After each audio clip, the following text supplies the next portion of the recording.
I'm Clint, and welcome to Swatches Livestream 53. Apologies on the odd timing of this coming up. Guys, bear with me, I'll explain that in a minute. But if you're new to the channel, then welcome. I am Clint Cearley, illustrator, art educator, and best known for my work with Magic the Gathering, Dungeons & Dragons, and a variety of other games and media. So thanks for joining in.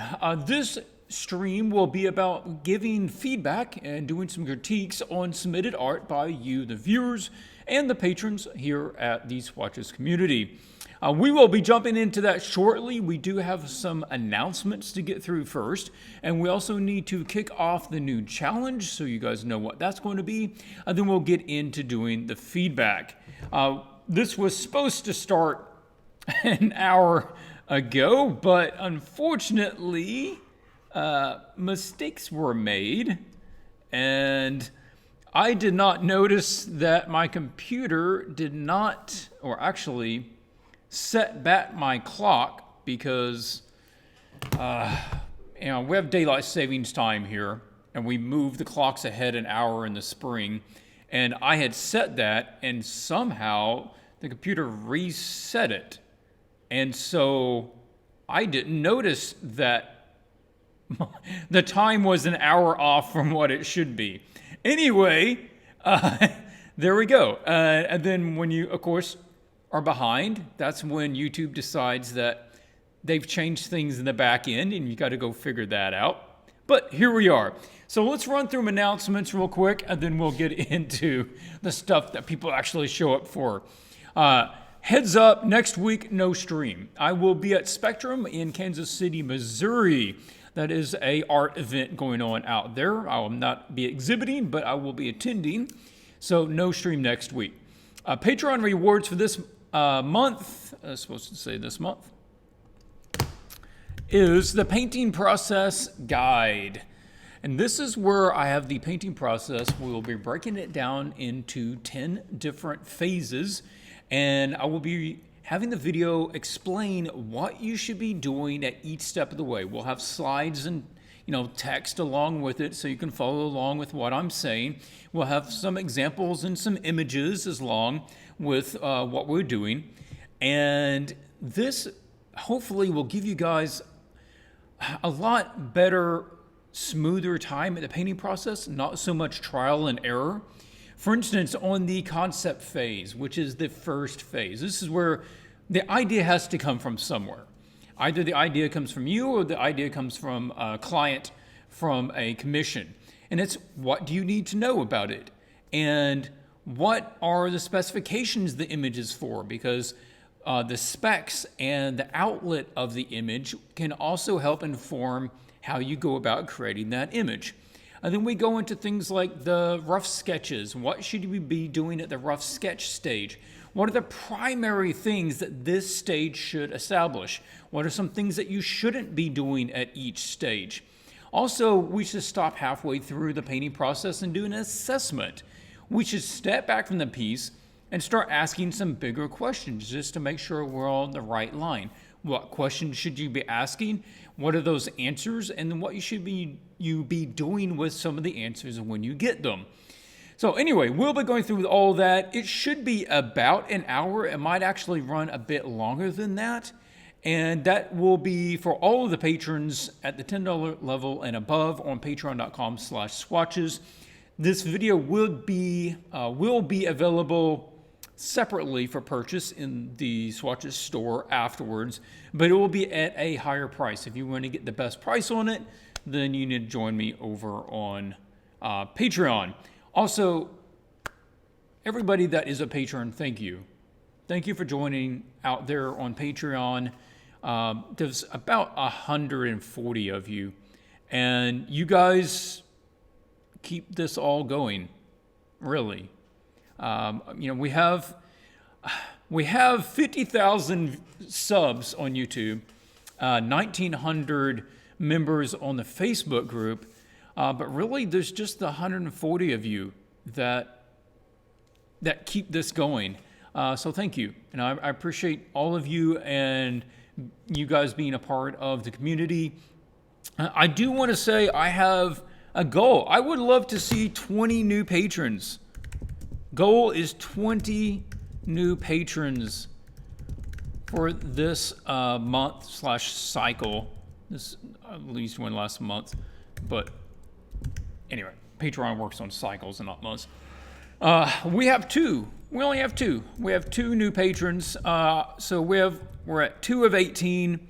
I would love to see some new patrons out there helping support the community. Let me know that you guys like what I'm doing here. So, come out there. Also, if you're at the $10 level or above, then you do get to join in and get feedback on what we're doing here on the challenges. If you submit in stuff, you get a little feedback on that. At the $20 level, you will get access to the video library, where I have a collection of other more in-depth videos. This is a list. This doesn't have the newest ones on there, but it does show what. Why won't you let me make this smaller? I don't know why that's so finicky. Come on. Let me make it smaller so people can actually see it. There we go. So this is a collection of the videos already out there. These are half an hour, 40-minute videos that really get into the depth of critiquing an image, doing drawings, over drawings, and doing paint overs of the images, and allows me to get in the nitty and gritty of the images and what it takes to improve them. I mean, I kind of do that on these live streams, but I can only give people like 5 minutes, 3 minutes sometimes, depending on the number of entries. These, I really get into it. And these are also really good because this stuff comes up all the time on the entries that I see. So this is a good library. This is the sort of thing you just sit down, you watch 1, 2 a week, that sort of thing, and that's part of your art education. So if you want to get access to those, then you need to be at the $20 level. Okay, enough on that. I will say, okay, I don't have anybody typing in chat. I don't have anything moving in chat. If you guys are out there, everything looks good, let me know. Also, just, let me know that chat's working. Okay, so let's talk about the new challenge, and then we'll take a look at the finals for the Gilded Guardian Challenge. Excuse me. The new challenge, based on the feedback or the poll from the patrons, I asked you guys what you wanted to cover in the new challenge, and you guys voted for a D&D style image, characters. So we are returning to Spireville, the fictional game that we use in various of our challenges that is a fantasy-based. It's kind of a take on Dungeons and Dragons. And okay, so image is just for the channel and the group. I don't have any ownership of these. All right, you're not creating this for me. This is all just an art challenge.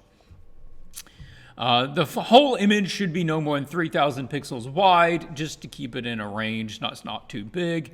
Try to keep it RGB, JPEG, 300 DPI. We'll just call this adventure characters because there's a variety of characters. You have 2 weeks to submit the sketch, and then 2 weeks after that to submit the final. And then let's run through this. It's pretty self-explanatory, but I'll just read it out. This is a D&D type illustration challenge. That means no background, leave it white, like you see on these guys down here. This is an illustration challenge, not concept art, which means the final should be fully painted and semi-realistic. It can be a little stylized, that's okay. Don't go straight cartoon, and we don't necessarily need to go photographic either. Semi-realistic, let's keep it fun, let's keep it adventuresome. We return to Spirevale, our fictional fantasy medieval RPG with dungeon diving. It's time to give players a look at the classes to choose from for their adventure and an enemy they may encounter. Choose 2 of the characters from the first list, this one right here, and 1 from the second, this group right here. Each should convey what makes that class appealing. So we have an Elementalist, Hunter, Barbarian, Paladin, and Blade Mage. The Elementalist should be male or female. You guys have a decent amount of creative freedom on this one. And should be male or female, light frame, cloth armor,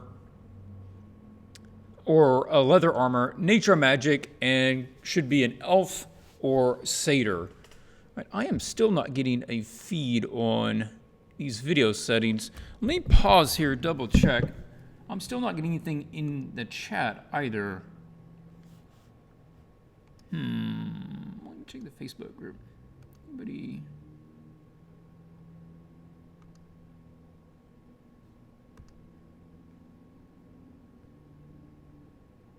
Chat is working on our end, and we are chatting. Nope, chat is not loading. I still have blank here. I don't really want to restart this page because that'll reset the stream. I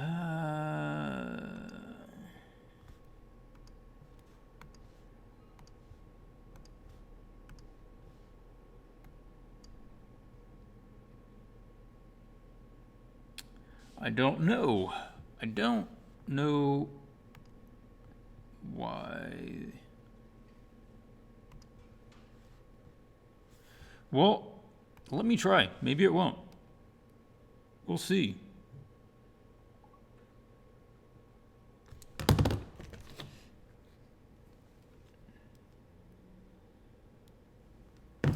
Okay, there we go. Yep, I was afraid that I would lose the connection if I try to reload that, but apparently it's still going. Okay, well, that's good. There we go. So yeah, we got some people out here. Let me just say a quick hi to everybody. What do we got? Peter, Leo, Matt, Kayla, Manos, good. Thank you guys for joining in. Sorry for the change on the time. Who else we got? Looks about like everybody. Yeah. You're chatting and no one hears. Okay, so going back to this guy. Did I open that? Yeah, back here. All right, so we can do elf or satyr on them. Hunter should be female. Some of these are specific to male or female. Some is up to you. Medium frame, leather armor, expert tracker with traps, wield a crossbow, human, half-elf, or dwarf. Barbarian is a male, large frame. Should be wearing leather, maybe leather and mail. Brute damage and magic resistance, if there's some way that you want to try to convey that. Half-orc, orc, or human. If you chat and the streamer doesn't see, is it really chatting? Yeah, probably. Somebody else notices. Paladin, male or female, medium frame. Plate armor plus male. Divinely empowered, dwarf or human. The Blade Mage, male or female, medium light frame, leather armor. As a combination of swordsmanship and arcane magics. Half-elf, satyr, or human. I didn't want to leave the baddies out. So we would toss in one of the enemies. Choose from one of the enemy types from the list below to round out the 3-character lineup. Forest Troll should be about 12 feet tall. Heavy frame, forest colors, and simple leather clothes or club. Simple leather clothes with some sort of club type weapon. And these have a little play in them, right? Don't go crazy with it. But like the Forest Troll, if you wanted to maybe make him a bit more elemental, like maybe he has a little, kind of rocky texture to his skin, maybe even has a little moss growing on the really rocky parts. That's okay. I mean, that's kind of creative in an interesting way. It's not just, okay, I'm going to turn the troll into a mechanized troll. All right, that's too far. Let's not go that far. Or if you want to be, interesting with the club, maybe he's using some sort of, piece of machinery that he found in the woods as a club, or piece of a wagon as a wagon wheel, tied to the end of a big log. That sort of thing. There's some creativity inside of that. Goblin Scout should be about 4 feet tall, and light frame, grayish skin, crude, dirty clothes, has a knife and a spear. And the Minor Golem, 6 feet tall, medium frame, earthen body, like something like clay or dirt, given life with a bronze mask. So somebody imbues this mask with magic, then they sculpt a clay or earthen frame. They put the mask on it, and it gives it a very dull sense of life. It's almost like a zombie. It's a very low-level golem. So, yeah, thus Minor Golem. A couple of reminders. Reviews are provided for $10 patrons. I mentioned that before. You can join the challenges at any time. You can join the second, third, or fourth week. Doesn't really matter. Creative license within the description is good, but don't change the core elements of the character. And this takes place in the same world as Dagon and Daphne Stormbrew from the previous challenge. Do you only want a lineup, or is it okay for a group dynamic? No, just do a lineup. This would be the normal D&D style. Something like this. I mean, I created both of these, or actually I created these 3 for D&D. And usually what you would want with this sort of illustration is to give the company the ability to put that character on the page anywhere they want to. They put background textures and colors behind it. Maybe they do like a watercolory or parchment sort of design behind it. So you want it completely clean, and you also don't want them overlapping each other, because that limits how that image can be used. They should be able to each be used on their own page. So basically 3 standalone images, but we're just going to put them on one so everybody doesn't have to send in 3 images. So just it's kind of just like this, right? You're going to just have a white frame, and then you're going to have 3 of your people right there. This is by Igor Bondar, that did the Dagon and Daphne Stormbrew, and that was other characters that the players might meet in the game. They're shop owners and adventurers. And I will, of course, be posting this and some reference images on the Facebook page, so make sure that you go out to swatches.group, and you can go download those after the stream. I'll probably put those when I get back home. So there we go. That is the outline for the D&D, Dungeons & Dragons. You don't really need to know that much about Dungeons & Dragons unless you want to go take a look at what some of these things look like. If you don't know what a satyr looks like, go look it up. Also, go look up this sort of stuff. Go to D&D, go to Pathfinder. A similar game, works in similar mechanics. And look at the art created. There is hundreds, thousands of really great pieces of art in this vein. Make sure you go grab some. And remember, these should be archetypes. Right? This is, I should have put that on this description. These are archetypes. This isn't some new fancy way to approach these. This is a hunter, or like, let's take the barbarian. This should be your quintessential archetype barbarian. Whatever somebody sits down and would flip through a book and see that and be like, dude, I want to play a barbarian. Look at him. He's massive. I mean, this is like, he should reek of something like Conan, right? That's the feeling you should get when you look at this. The Blade Mage, you should just think, dude, that guy looks like a badass, you know? I want to play that dude. He looks like he's got it going on. So these should be exactly what you would expect them to be. And just do it really well. Look for good shapes. Look for good poses. Okay. Well, we're going to wrap that up. I'm gonna, guys, I'll let you know, I'm a little tired right now. Just juggling multiple commissions all week, and my brain is already a little sapped. So between that and the fact that we have about 23 entries this time, the feedback is probably going to be a little on the light side, just to let you know.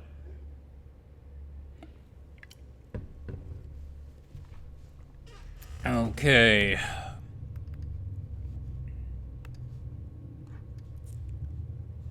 So some of these we definitely saw and talked about the sketches. Some of these did not send in a sketch, so they will be brand new designs. Okay, first up is Andrew Doris. Just make a new layer. We've got some big semis driving outside. If you hear background noise, that's probably what it is. Okay, Andrew. This is a good piece. You've done good. And I think this is, guys, this is a good example of not getting too fancy with it. All right? This is something that art director would look at and go, okay, yeah, it conveys what it needs to convey, and it works, right? It's got everything in there. The composition works. And he's got a good balance of how tight he is on the character and how far away. We have enough in the environment to get an idea of what's going on, but not too much as to really make him feel too cramped. Matt says, that's cool, Clint. My little 3D test didn't need critiquing. It's very low res anyway. Was more for you to see what I was playing around with. Okay. My design was completely made after the sketch critique. Yeah, I think there was two people that completely made new designs, and that's okay. So on this one, I want to say a lot of this works. The design is cool. The composition of the wall, I like this sort of archway is working well. The thing that gets me, I guess that stands out to me is the way that these are lit.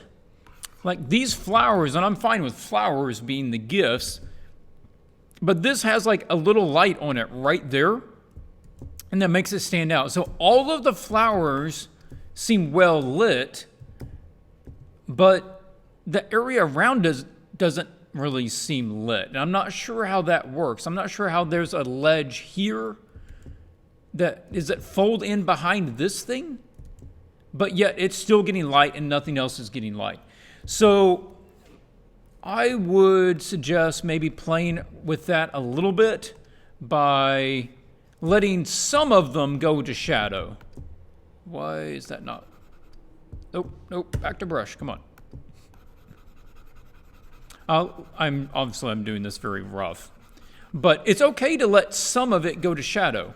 I'd say those back there, likely, maybe even that one. If the light's coming across here, shadow may be catching that guy back here too. And you could have like a little flower a bit more in the foreground. All right, so instead of everything just starting right here, you have a little bit here, a little bit here. And that's something else that nothing is breaking the edge. So even having like some flowers over here too. Just to make it feel like something goes beyond that frame. That could be helpful. Another thing that would just help fill out this idea of the flowers is to have a couple of, oh, those are really big. Let me zoom up here. Is to have some flower petals. I mean, these flower petals die and fall off. So we could have some petals that have fallen on the floor around these guys. And it would make it feel like they've actually been sitting there for a while. Maybe they get replaced. And there's a couple of random ones that have, floated off and set other places. I like the juxtaposition of the skulls and the flowers. That's kind of cool. They're completely different, but yet there's a really interesting symmetry between those two ideas. So that's a smaller element, but that's kind of where you are on this piece. I'd be going with that. And what else?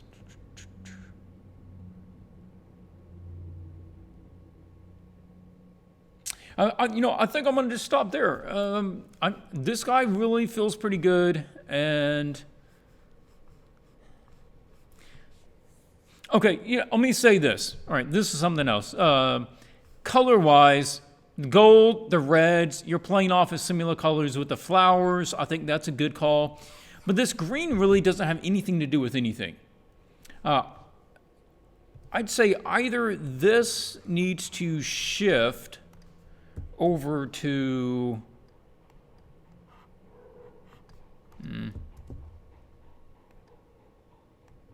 either it needs to be like more golden, almost autumn colors, or that green should be used somewhere else. And I'm thinking in the shadows back here, we can really get some more beautiful color in here instead of just gray.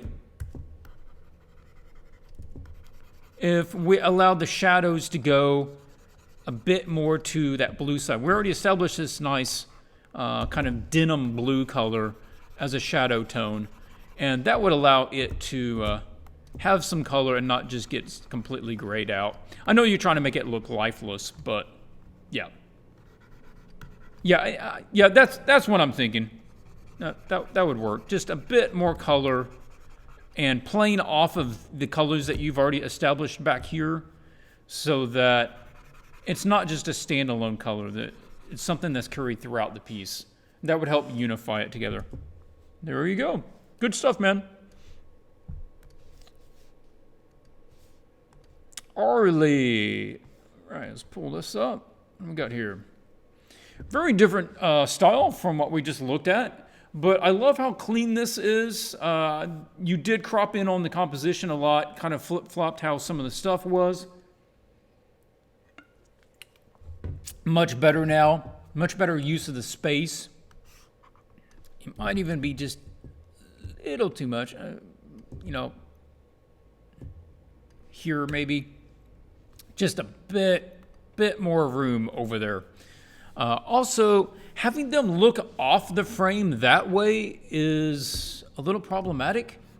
When you have the character on that side of the page and they're looking off that side, then that makes it very heavy on that side. What you could consider trying to do is having them look the other direction. I'm going to try just a fast change on that. I'm going to copy this, paste it, flip it horizontally. There we go. Now what we're doing is letting the direction that the character is looking to help keep your eye in frame. And that is a tool that you can use in composition. You can have the visual weight of something, like the creature itself or the arch, to give balance to one side or the other. But also, the direction that the main character is looking gives a lot of strength to where the eye gets directed. You as the viewer want to look where the main subject is looking, because the main subject gives priority to a certain part of the frame when they look there. So you want to look there to see if it's also a priority to you. And it's a very simple thing, but it's one that would make a big difference in the overall balance and feel of the scene. I like the colors here. This beautiful warm light cascading down, just catching the edge of some of those. But you might want to... you might want to adjust the anatomy on this guy. He's feeling a bit more like a seal. Like, I'm not sure where this leg is coming from. And you've got a nice sort of feline form here, but this seems a little fuzzy, like the anatomy of what's going on there. I would personally need to go look at some more reference material to figure out how that works with the leg underneath and everything.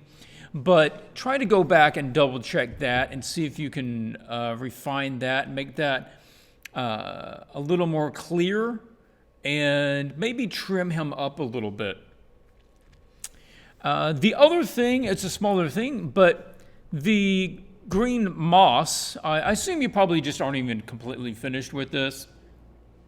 But the green moss looks like somebody splashed green paint. I love the idea of the green moss, especially the way that you did it back here with, bits of it kind of hanging down.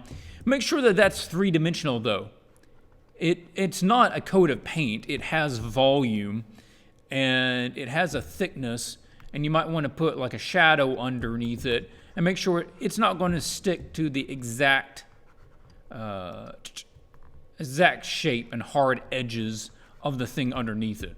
So make sure that gives a bit of life to it also.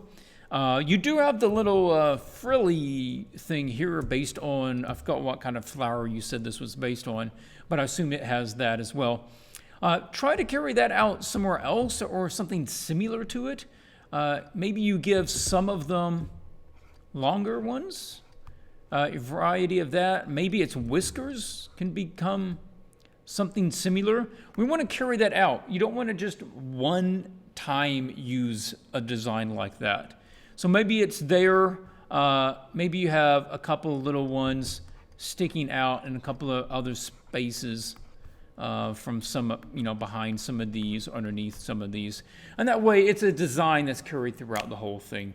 But lovely, the decision of the white with the gold on the character design, using the gold eyes, also the gold nose, those are good ideas. So on board with that. No comments to me. If you are making a comment to me in the live chat, do put swatches in your comment. It will automatically note that word because it's my name, and then it will flag it for me to read. That's not what I'm looking for. I'm right back here. Beniamino. Thanks for joining in again, Beniamino.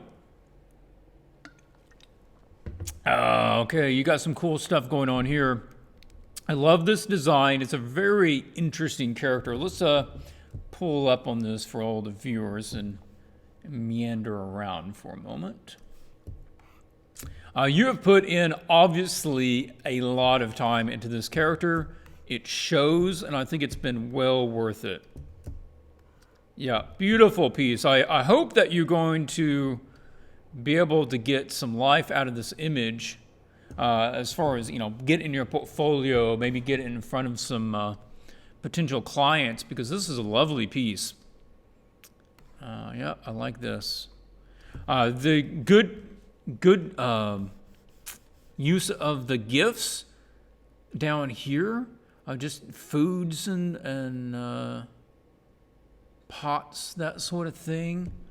Beautiful forest back here, not overdone. Nice bright colors. Giving the bit of jewelry is nice. And the thing about that is it elevates him, right? When you give a creature a type of jewelry, it takes it from being a beast into being more sentient.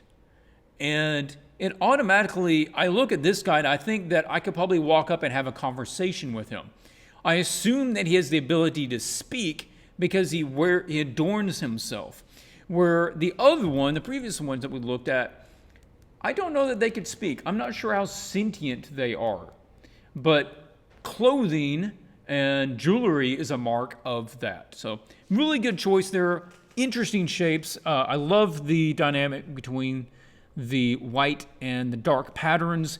And also with the dark guys, take a look. He's gone with basically a black fur, but he didn't just go with grays. He's gone in with lots of beautiful purples and violets and blacks and a couple of blues for the highlights.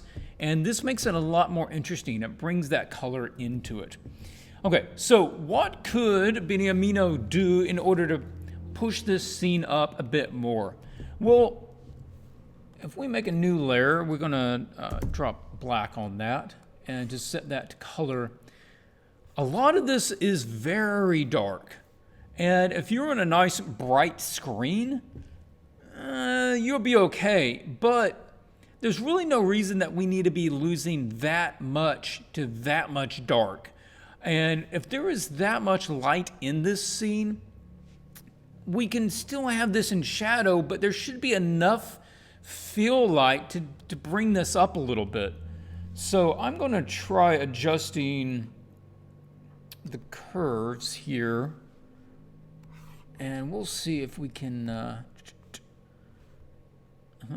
Can we make this a little wider? You're pinching me here, Photoshop. Normally, isn't that wider than that?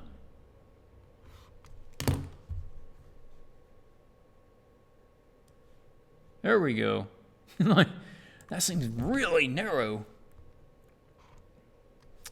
So this is very similar to the levels palette. This is a rank of black is over here, white is over here. And there's this much black in the scene, but a lot less light in the scene, which isn't intrinsically bad, but you need to be able to read that in order to adjust the values. So I want to bring up stuff that is in the medium dark range, which is right along here. I want to bring it up, but I don't want to blow out the lights. So this curve is showing, this is where we originally started, that one diagonal line. And so I'm bringing the darks up from this value. Over here is another value scale. And we're going from this value, this dark, to that much lighter with this area. But I don't want the lights to get lighter. So I'm getting that, and I can drag those down. And you can just create as many of those points as you want. So you'll see, let's move this over here, that I can turn this on and off, and only the darks are getting lighter while the light is staying where it is. And that's one of the powers of the curves menu. You'd probably want to play around with that a little bit to get exactly what you want. And you can use the mask here, and you can paint black on the mask to take off any area where you wouldn't want that. You just click on the mask itself, and then say that I don't want that to apply to him. And I don't think I would, because you have some wonderful colors and balance already made on him. It's mainly the surrounding areas that I'm concerned about. So you could just mask him out, bring his values all the way back, and then we have the increase on that. So that would be a big part of this scene, is just, let's make it have a bit more of that color back into it. And remember, guys, the darker something gets, or the lighter something gets, the less color it actually has.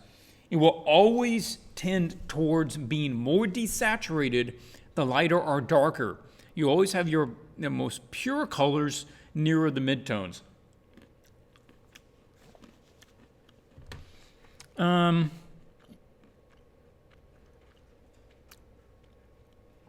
Dude, I don't have too much else for you. Okay,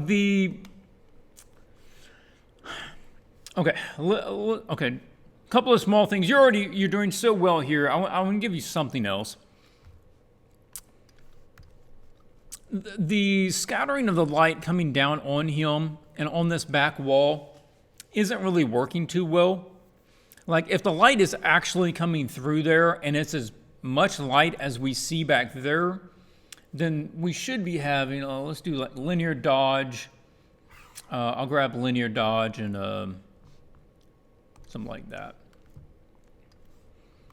Then the light coming through needs to be like really bright. All right, it's going to be a huge contrast. And it's not going to be a bit lighter, it's going to be way brighter. And if it's hitting him, it's going to be punching it way up. So I'm going to say that either needs to be more fully realized or it needs to be removed. And either way is okay. What you might want to do, and I don't think you necessarily need that on him. He's already complex enough.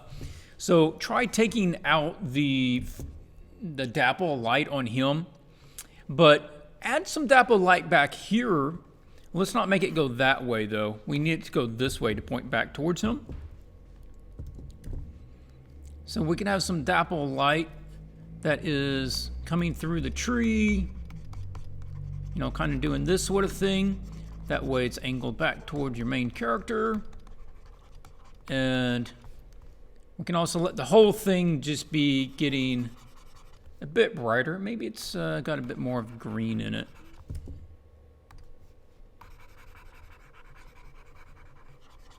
Yeah. So it's getting a bit darker as it goes down. It's getting less of the bounce light coming through there. So you have some of the dapple light coming down this way.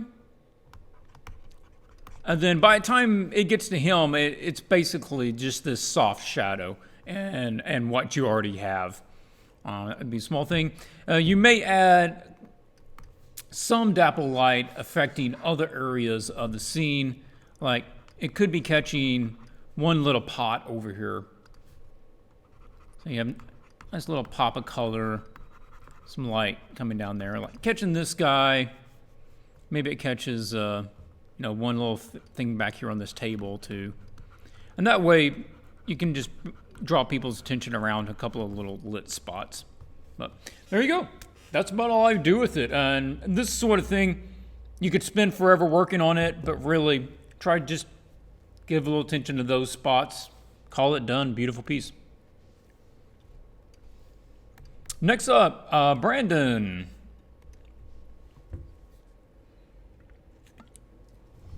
You know, I saw this piece and your style reminded me of someone. I can't remember the artist's name, but he did a book, children's book, Animalia. It's got to be 30 years old or more. But a similar style. It just made me remember that. Okay, straightforward scene. Got the nice arch, got the stairway.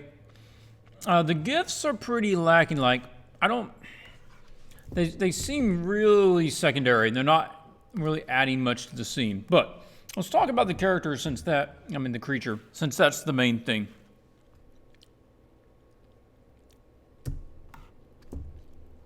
The character,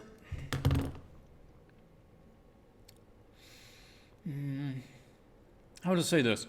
What you have is essentially a panther and a flower in the most obvious way that they could be put together. The simplest way that they could be put together. But remember, this isn't just a panther wearing a gold flower. What we're looking for is a creature that is a combination of the best of both of them.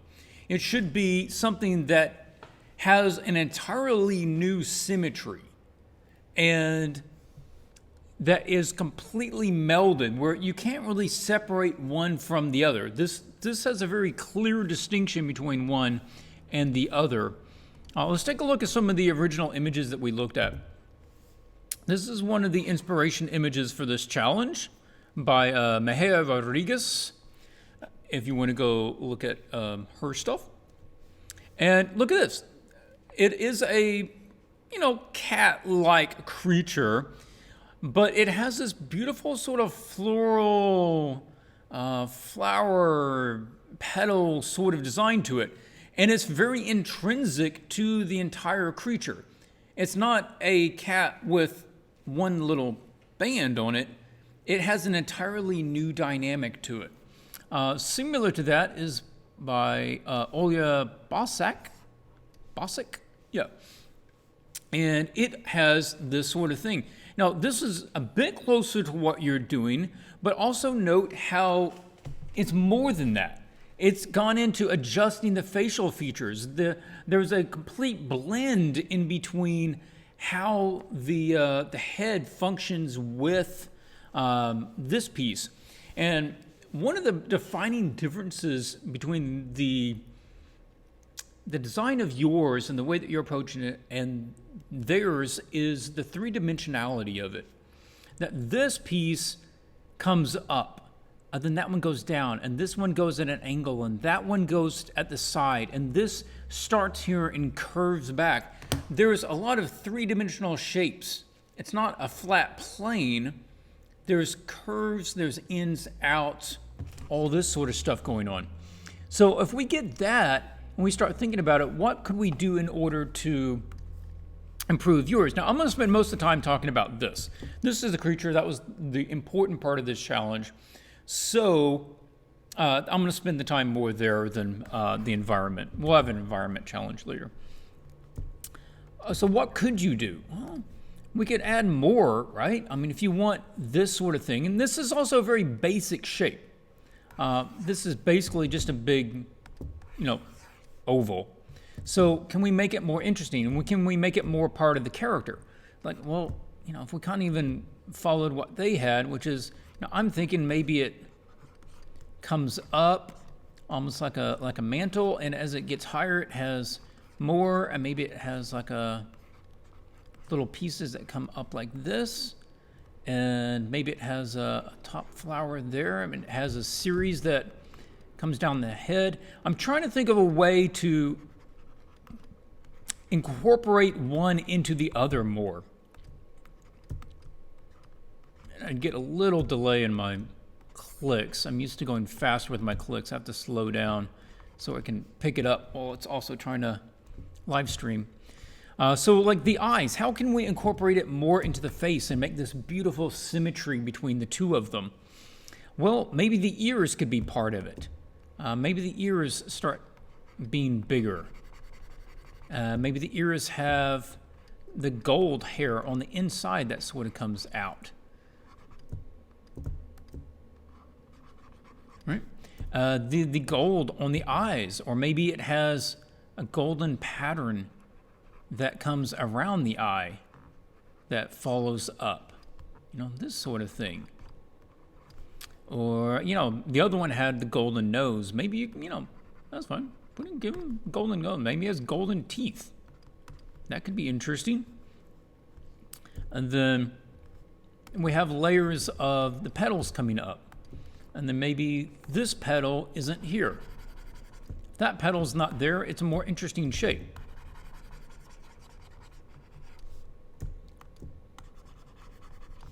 Now we have that sort of thing going on. And then we have maybe this little fan kind of filling in that spot. And again, getting back into the more of the three-dimensional part of it, we have this thing on the side that's curving up. And then you have another layer here. And then maybe you have layers coming off this way from the head. So you see what I'm doing? I'm trying to create layers to it. I'm trying to blend one to the other and find shapes that I like. And I try to find curves. How can I get a curve, from here and carry it further? How can I get this and carry it further? How can I get this and carry it up here? And you create this whole dynamic. And then you have to, follow that same idea through the rest of the image. The rest of it, probably need to spend more time doing environments. I don't think that environments is probably your thing. We would need to establish things like, is there stonework here? The vines, if you're going to do vines, you might want to lean into that more so that it's more like, it's thicker. It's actually not just a little bitty thinning thing. It's something that gives a volume of color and value to an area. And it's fine. I mean, having green and vines could be cool, but let's actually use them, not just make little tendrils. Yeah. All right. Good stuff, Brandon. Thanks for joining in. Hopefully you find some of that useful. Can you just grip? Nope. You're not going to. There we go.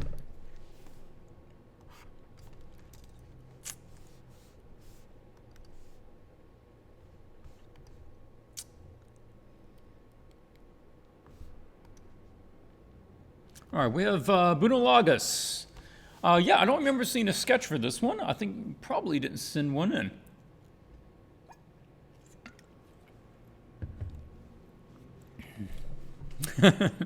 Oh, that's pretty good.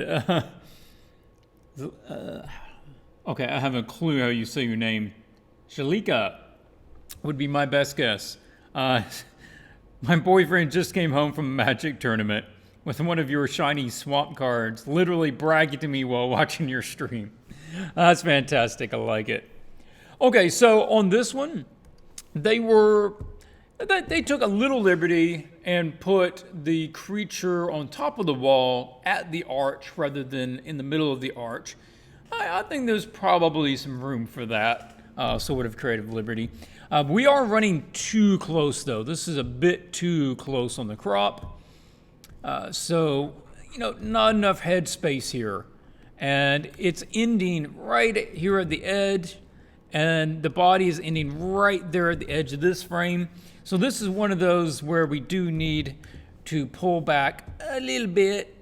Give all this a little room to breathe. Yep. That's okay. And we could just give some breathing room there.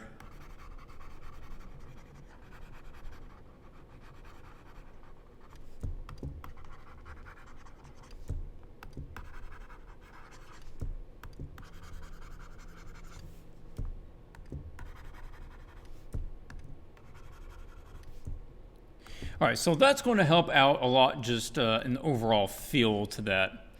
Otherwise, this is another case of running too small on the defining feature of this character. This was the Gilded Guardian. Its primary trait was its golden floral mane. And what we have now is just a couple of little golden frills. It's not that defining of a characteristic. It's really no more defining than just saying it's white. Oh, can we do more with that? Oh, we need to push this up here. You've already started this. Okay, it comes from here, loops up around. That's cool. And you have these beautiful stripes already. Okay, great. Use that. I like maybe the idea that these have... They're gold, but they have the black tip on the end of them. I think fine. Yeah, I'm completely on board with that. A lot of flowers have colored tips on the ends of the stuff. And you run that all the way up. You make that more, like I said, more of a consistent thing that you use multiple times throughout the design. And then we probably want to go heavier with it. Maybe it gets up to these, around this part of the neck, and it becomes a bigger thing. It goes up and around from here, right? And we have to think about what the three-dimensional shape is. I don't want to problem solve this. I don't want to draw your image. I want to tell you there's 100 ways you could do this, and I'm not saying this is the best way. I'm just trying to give you an idea. Make use of some of the stuff that you've already established. Or if you want to do, the Mohawk style, then have a bigger one. Make it defining. This is the thing that it's known for. Okay, next up is, I'm going to call this as good thought of creativity to consider it, but in the end, probably not a choice you want to go with, and that is having hooves for the back feet and paws and claws for the front feet. We don't have enough information on the back legs to know that this is supposed to be like a horse style. It's just not established. All of this is very clearly cat-like, feline. So just go ahead and carry that through. Unless we have more to go with and a reason to know that those should be hooves for some reason, just go ahead and carry that through the rest of it and allow that to be consistent. So that's the main things there. You can, environments like bamboo forest, I thought was a good idea. Different take on the forest. So that's cool.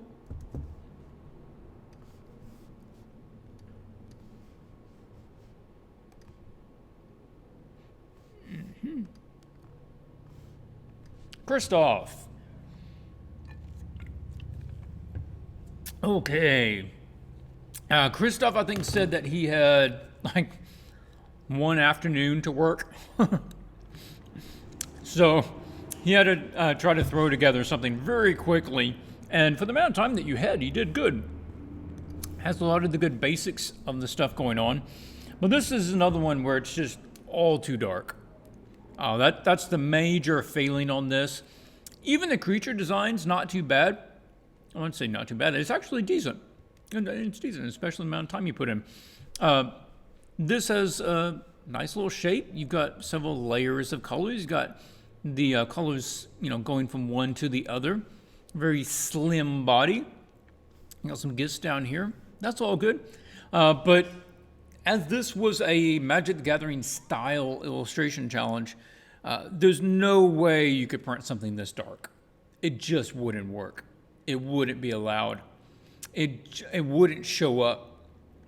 So we would have to start by trying to bring some of the information back on this scene. We're trying to bring some of the value back on this. And that would be a major place to start. I would also say the tail definitely needs to be thicker at this end. Like, it's hard to tell which way this tail is going. It definitely needs to be thicker towards one end so that you can track the direction it's going a little easier. Watch your eye level on these.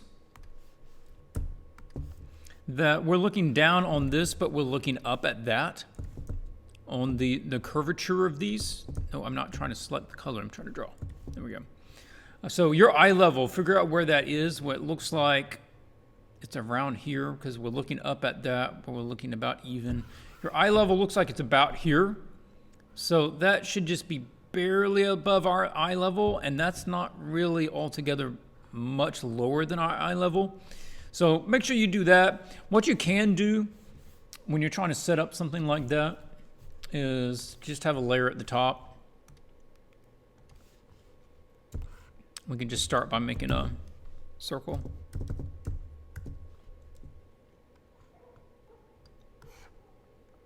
Figure out what is right for your image. And maybe you split that difference in half.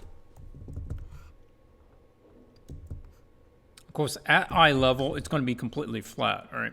It's going to be that. Then, this far down, maybe it's about there.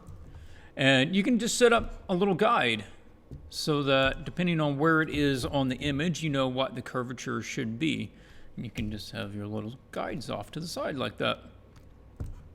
And you just need to follow those with whatever curvature it is at that particular spot.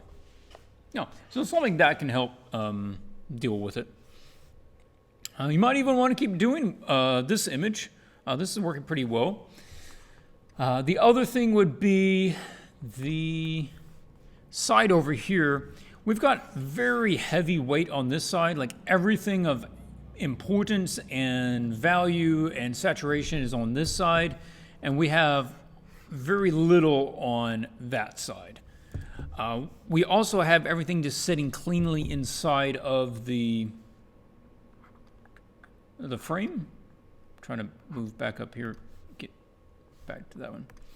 And we probably want, like, the pile of gold. If you had a pile of gold right here that was taller,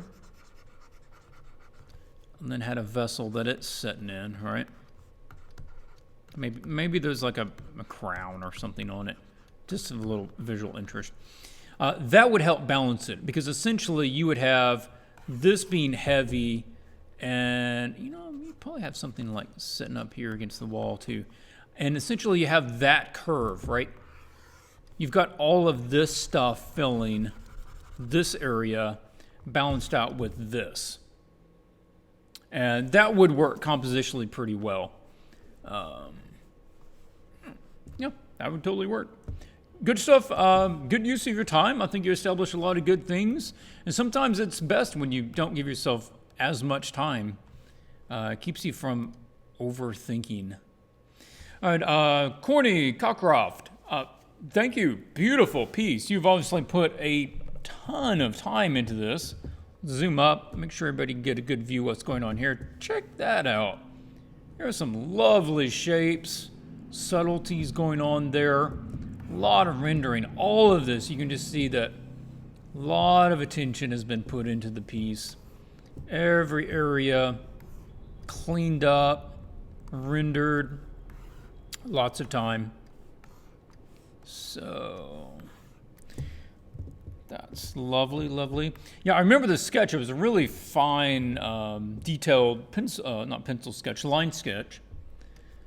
But the main thing here is, again, this is barely printable because of how like faded out it is. And that's a shame because we're losing a lot of the detail and we're losing a lot of the interest because of how, I would say, almost foggy it is. Almost like it's an old photograph that's faded. That's what it is. That's the word I'm looking for. It's very faded. And there isn't any reason that it should be. This piece should just be beautiful and vibrant. There's nothing about this that says it shouldn't be vibrant. So I'm going to start by trying to adjust values of this to bring that back. And let's add a levels. Now looking at the levels palette, we can see that there isn't anything in the 9 to 10 value range. If we push that up, automatically let's look at that difference. Look at that. Bringing that back up. Now all of a sudden you have actual black where you need it. We also don't have white. There is nothing from value 2 to value 1, 0. So if we do that, we push that up higher. Now if we push up too much, we're going to start losing stuff in that area. So we don't necessarily need to push into the white. We just want to sync it up on either side so we have a full value range. So let's, nope, I'm trying to move you, silly. So let's move him over there. Now, what else can we do? Actually, just close that for a moment.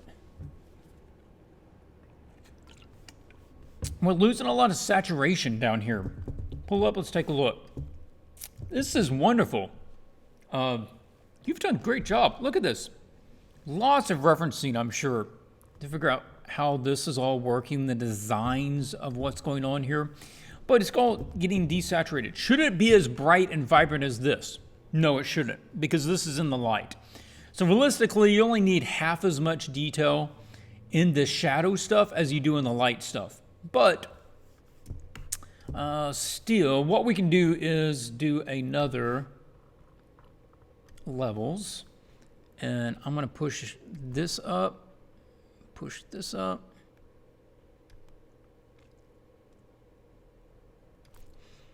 So this is another levels, and it's totally blowing out everything else, but we don't want it for everything. So I'm going to fill that with black, and I'm going to paint into the mask the area that I want it to affect. So you can see that. I'm going to just do a soft edge on that so it's fuzzy. Now I come down here and paint this. Bring some of that out. Nope, don't need it there. Bring some of that lovely detail out up there as well. Just punching up the contrast in some of the... do I need any here? Oh, that's pretty good. Some of that. Also, let's check out doing some vibrance. Saturation.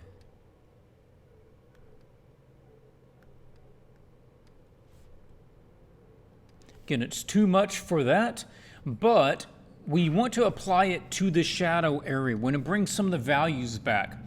And if you want to do that, what you can do is just hold down the Alt key, click on one mask, drag it to the other mask, and it'll ask, do you want to replace the layer mask with the mask that you just drug? I want to say yes.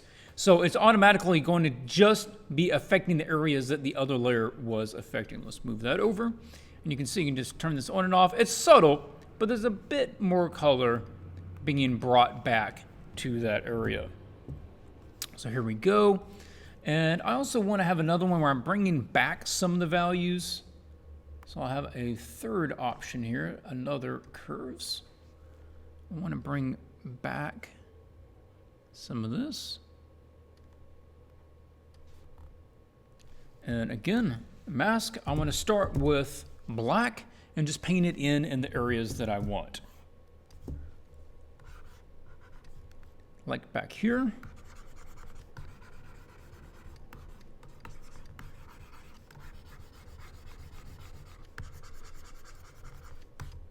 Just bring back some of that.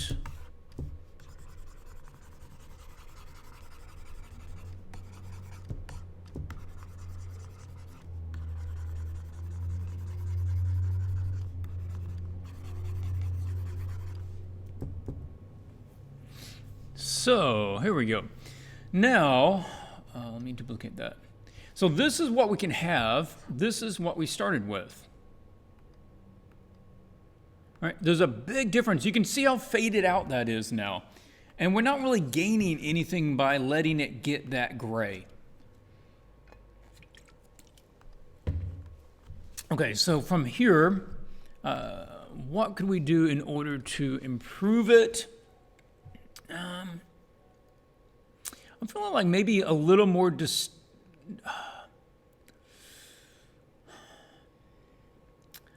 a little more clarity between what color the light is and what color the shadow is. So like some parts of the shadow are very warm and the other parts are not. I'm going to run a photo filter and try to unify the shadow tones. Now, let's turn that off for a second. If you look at the original, most of the shadows look like they're towards the violet side. So the areas in the light are more yellow, and then the opposite color from yellow is purple, violet, and that's what he's running with in the shadows, and I think that's a good choice. Plays off of the colors of the main creature itself. So for the shadows, I want to have a photo filter on, and I want that, well, I have to turn that off first, and I want it to be towards violet. You could go straight blue, or you can go magenta, which is much warmer. I don't think we necessarily need to go that warm with it. Let's set the violet up. I'm going to make it pretty strong so that you guys can see what I'm doing here. Again, we're going to mask it out and then just paint in on some of the shadows with white.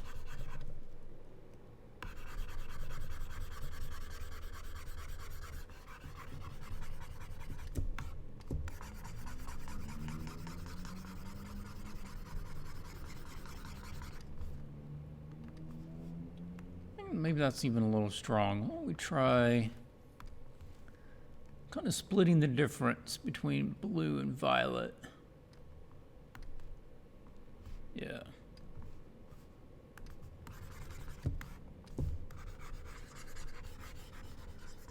Small stuff. All right, now as far as, I don't really even want to talk about the rendering. The rendering's very nice on this image. The character design is really good. I mean, the creature design. The thing that throws me a little bit is the body. Like, all of this is solid, but I start getting lost back here. I'm taking it, and it takes me a moment for me to look at it, that this is a tail. The whole thing back here is a tail, and that's actual body is this, because it's, apparently its back leg is here. That's not reading real well. And it feels a little odd that its head is this big, its neck must be in this range, and then its body is that big. Like, its head and neck is bigger than its body, its main torso and everything. That feels a little weird. So,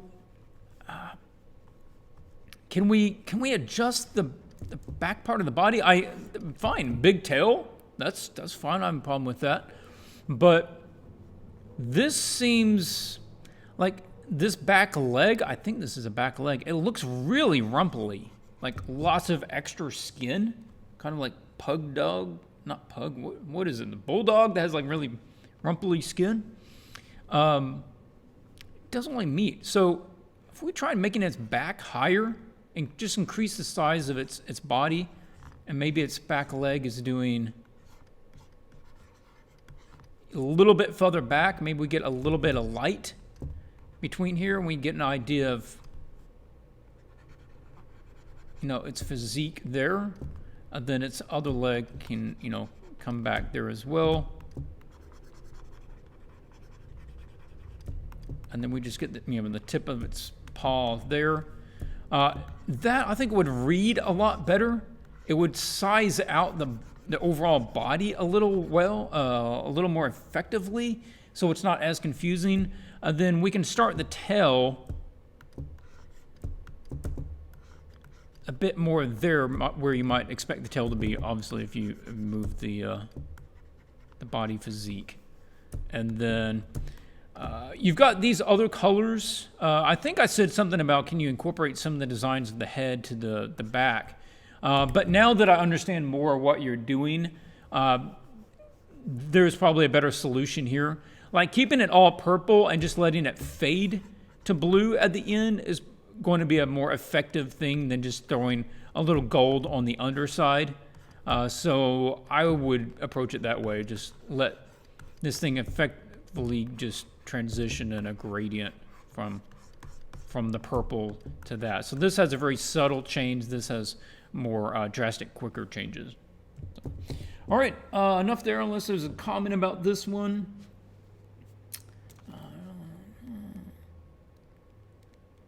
When I become one of those who Swatches critiques on, will you all look at my other drawings? Well, if you become a patron and you join the challenges, we'll look at the stuff that you send in from the challenges. But you know, I'm not going to critique your whole portfolio. Now, anybody is welcome to join the Facebook group and post stuff out there for feedback. And just about everybody gets feedback. I mean, you never know exactly who's checking Facebook at what time. So a couple of them slip through the cracks occasionally. But if you're looking for some feedback, then, you know, it's a good place to get some.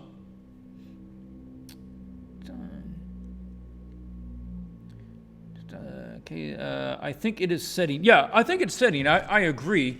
I would need to look at, you know, a lion and how they set. But still, the body seems really too small compared to the size of the head and the neck. So I'm trying to stretch it out and make it a little bigger in order to balance that out some. Wonderful piece. Look forward to seeing some more stuff from you if you join in some of the challenges. Daniel Reyes.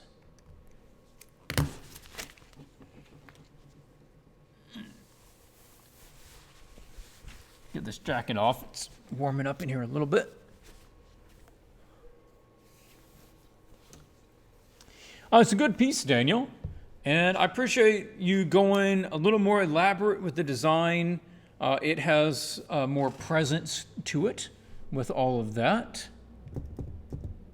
This is another one where we're getting so close up here to the top of the image that it would improve things to just drop him down by even 5 or 10% would really do the job. And it would also fix this. Like, I get the idea of why you need this on that side. Otherwise, it just looks like a wall. You need to give the idea of an actual arch. But just having the super thin amount on that one side really isn't enough. And so this would allow you to establish that a bit better. We'll just fill that out a little bit.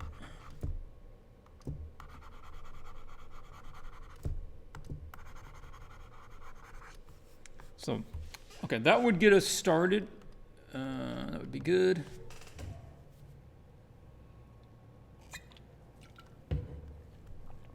This question says, I'm learning a lot from watching this. Thank you, Clint. Well, you're welcome. I appreciate you joining in. Which makes me curious. How many do we have in the live chat right now? 48. Awesome. Oh, that's cool. Saying, I want to join your Patreon. When is the next challenge? Well, the next challenge starts right now because we're finishing this challenge up right here at this stream, and the next challenge starts immediately. And I will post out what we just covered at the beginning of the live stream as to what that challenge is. You will have 2 weeks to send in the sketch for the next challenge. But you can also jump in at any time on the challenges. All right, his gifts are books. As a book lover, I like that. So that's cool. And this is another one where maybe we're getting a little dark. Maybe just a little cool. So let's see about warming that up some. So we're not running enough cool in the gold to make that work. So let's do a photo filter and just bring some warmth back to this. Maybe it pushes it a little more to that side. We don't really need to add yellow, warm yellow to the background, so we'll just paint some of that out real fast.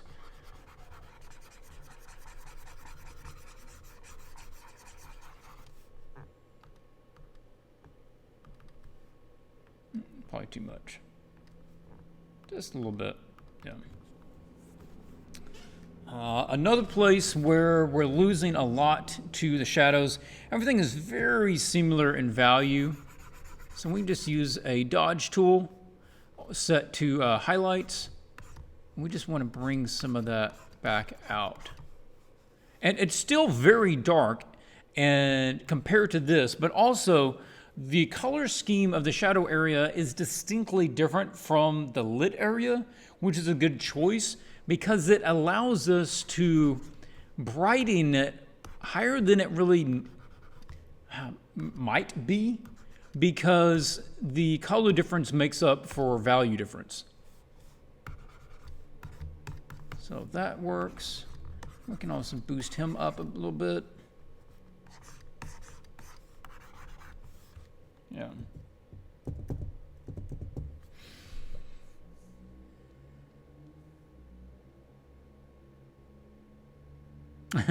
I'm always sneaking into streams, just want to say hi. Well, Mando, thanks for joining in. And lurking is completely acceptable.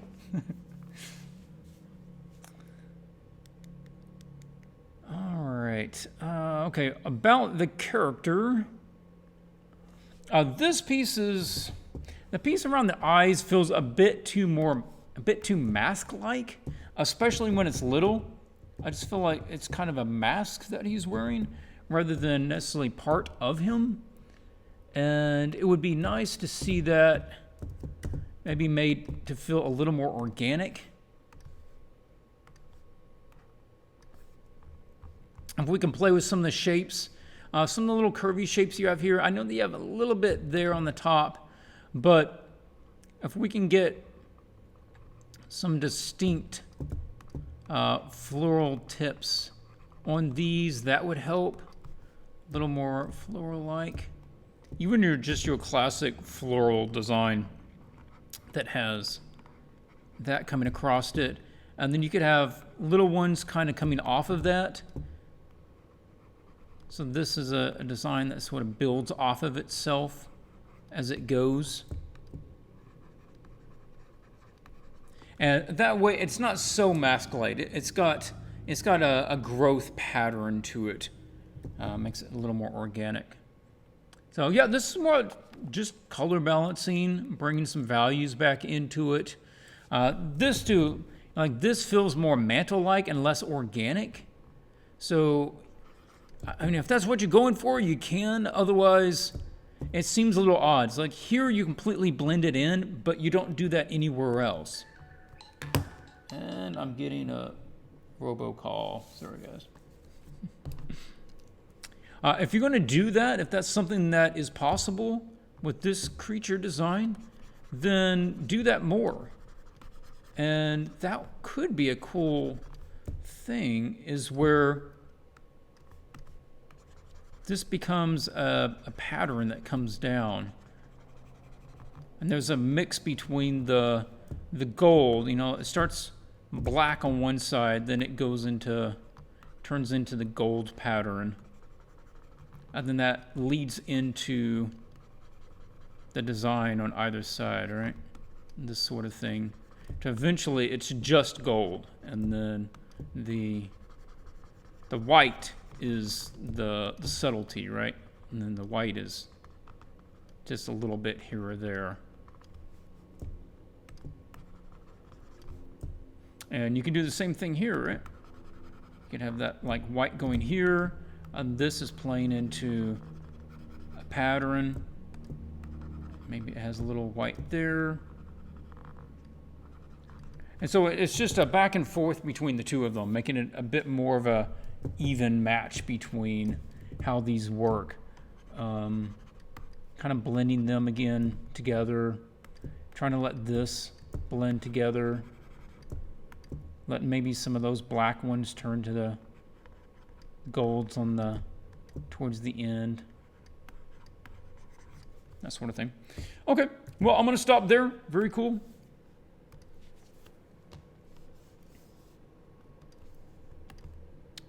David Eugene. Nope, that's not what I meant to do.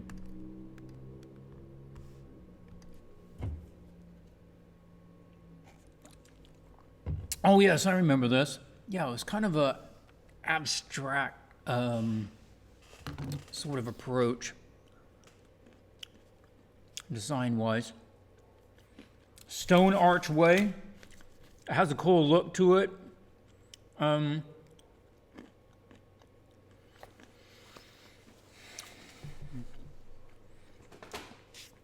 of the biggest problems with this one is you completely neglected to have the forest in the background. And that was one of the defining things about this creature, is that they are the guardian of the forest. So challenge-wise, it doesn't meet the criteria. And it wouldn't be accepted to be printed or to be used because it's not existing in the right location. The colors are nice. I do like your choice of colors. I think you could use the same color scheme for a forest. I'm snacking on some peanuts.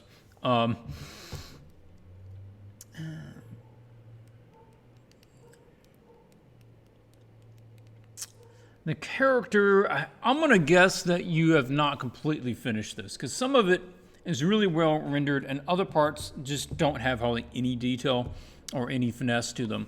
The character is super, super simple, and I would want to see something more like there's no folds, there's no belts, there's nothing indicating actual cloth or the way any kind of clothes would actually fit on this dude. But having one little figure down here, that's fine. You're portraying him a little bigger than he probably is, but it's within the right realm. And he's not gigantic, he's not house cat size. So that would work. This needs more of the golden effect on it, like you have up here. You need to bring the sheen up on this a lot more. Probably not a good place to stop because it loops back and ends right towards the edge of where that is. It'd be better to stop it somewhere else, either much higher or, allow it to go off over here, or, yeah. Better options than just creating a tangent on the end. Kind of a small thing, but I'm going to say take care of that. Also, watch the lighting here. The nice bright light coming across. That's fine. Looks good on the rocks and everything. But we don't necessarily need it coming all the way down. Also, there's no way that we're getting bright light here if this is here. I mean, this has to be casting a shadow. There's just no way around the fact that this, with the light coming from that direction as established by those rocks, or maybe it's kind of coming down from the top. Man, I don't know. That's something else. That the lighting's a little ambiguous. I feel it's like it's coming from this side, because otherwise this rock would be lit on this face, and it would be more lit on this face and be less lit on that face. So figure out what the lighting direction is there, and we probably want to get this foreground. Just allow it to go into some shadow so that the focus is back on your big dude. That helps pull attention back up there. We could do the same thing with some of the rocks as it goes down. It just has this really cool kind of supernatural light that comes down on this dude. You do have some nice kind of bluish gray tones back in there.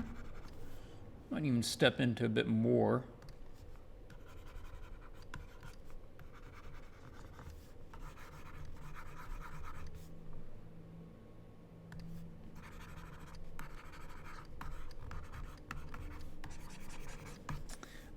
Yep, so something like that helps draw the tension back up here. And for this guy, I don't want to change too much on him because he has a very distinct look.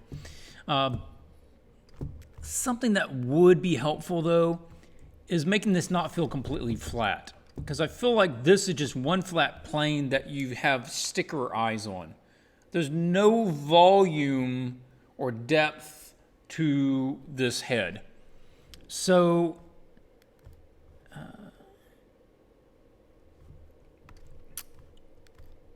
here we need to get a bit more of the form of what's going on.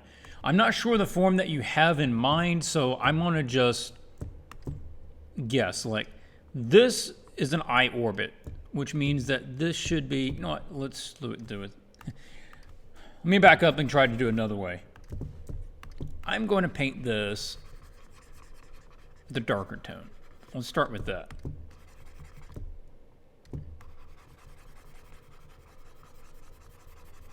And then this layer, I'm going to set to linear dodge, grab a kind of a bronze color, and then paint over it. Maybe we need something brighter than that.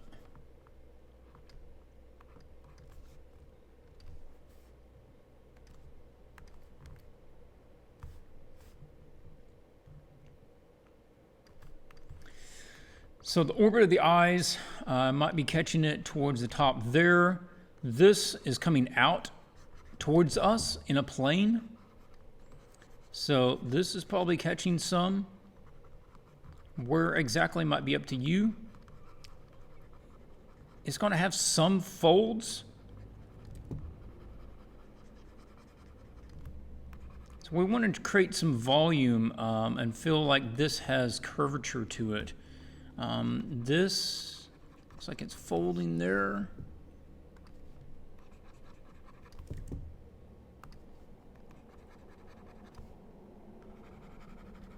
Places where it's bending up towards the light are going to be catching some. This whole thing is a bit rounded. So the top, likely catching a bit more light up here. Coming down.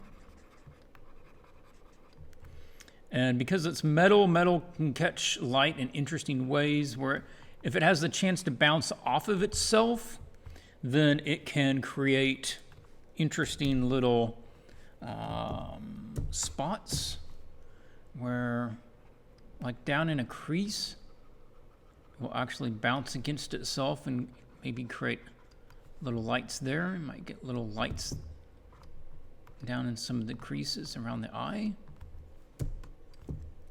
Maybe catching a little light across some of the zygomatic arch. I don't know if it has the same name on an animal. That's what it is on a human. Don't know animal anatomy quite well enough for that. Let me hit up in the corners of the eyes a little bit. We're just trying to make it feel a little more volumetric. Yeah, not a big fan of those.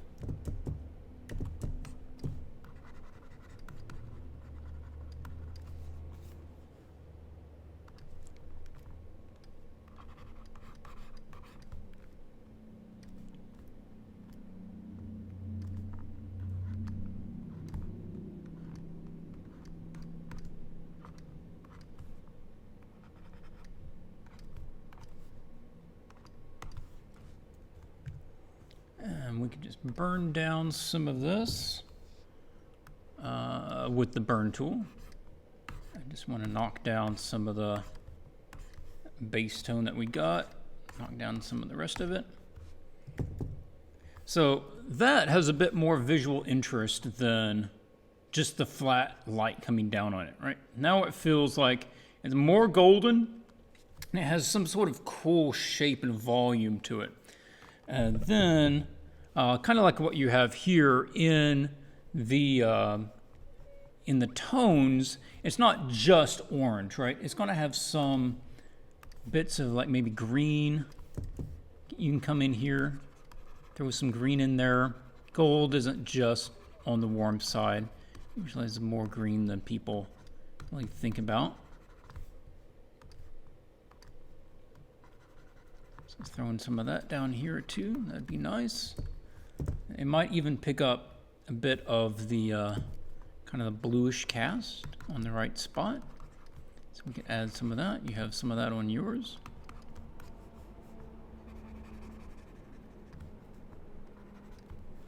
Yeah, fun stuff. Just running with that. You also need to take a similar approach down here with the tail. So we'll leave that there.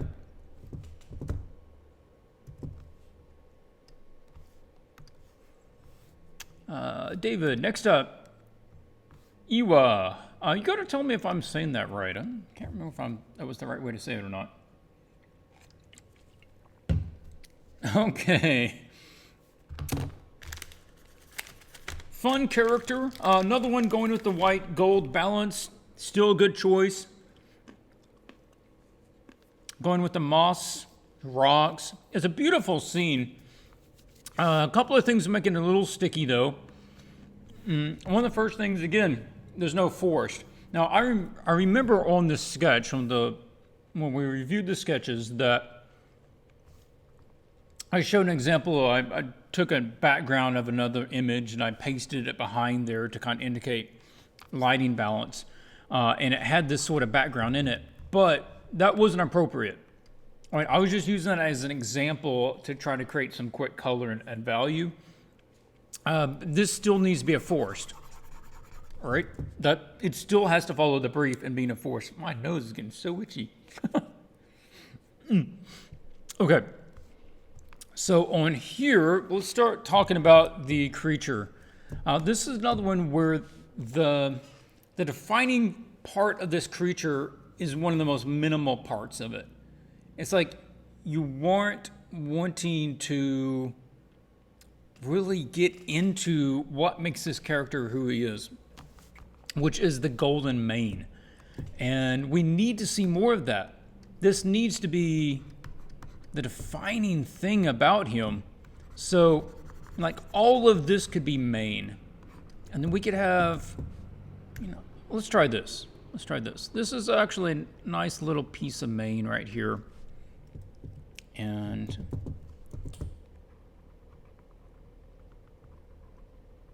I'm going to cut that out. Cut that out.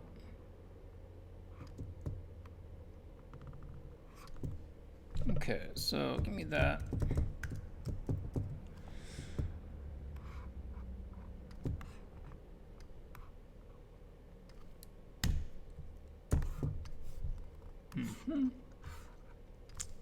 This is maybe necessarily exactly how you need to do it, but doing something like this by doing one piece and then playing around with it to see what you can come up with, it's not a bad idea.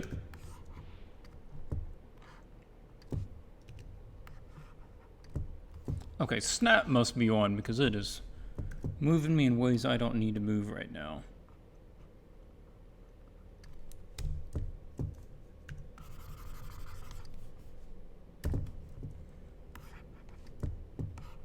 Leave that there.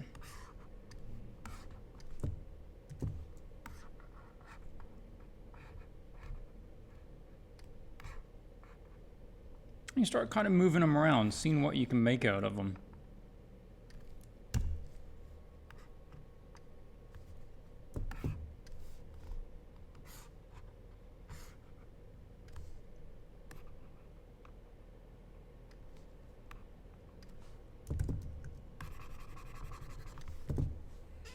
Well, even if you want something more that direction, where it's a lot bigger, it's a lot more flamboyant, then that is more defining of the character.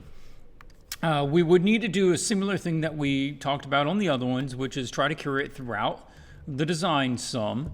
You do have it on the tail, which is nice, but maybe instead of just being one little thing on the end of the tail, that the whole tail shifts to gold. right? As it goes, it gets gold as it goes. And then, you know, along the back, maybe the top of the back is completely gold. And it fades into that white tone as it gets further down.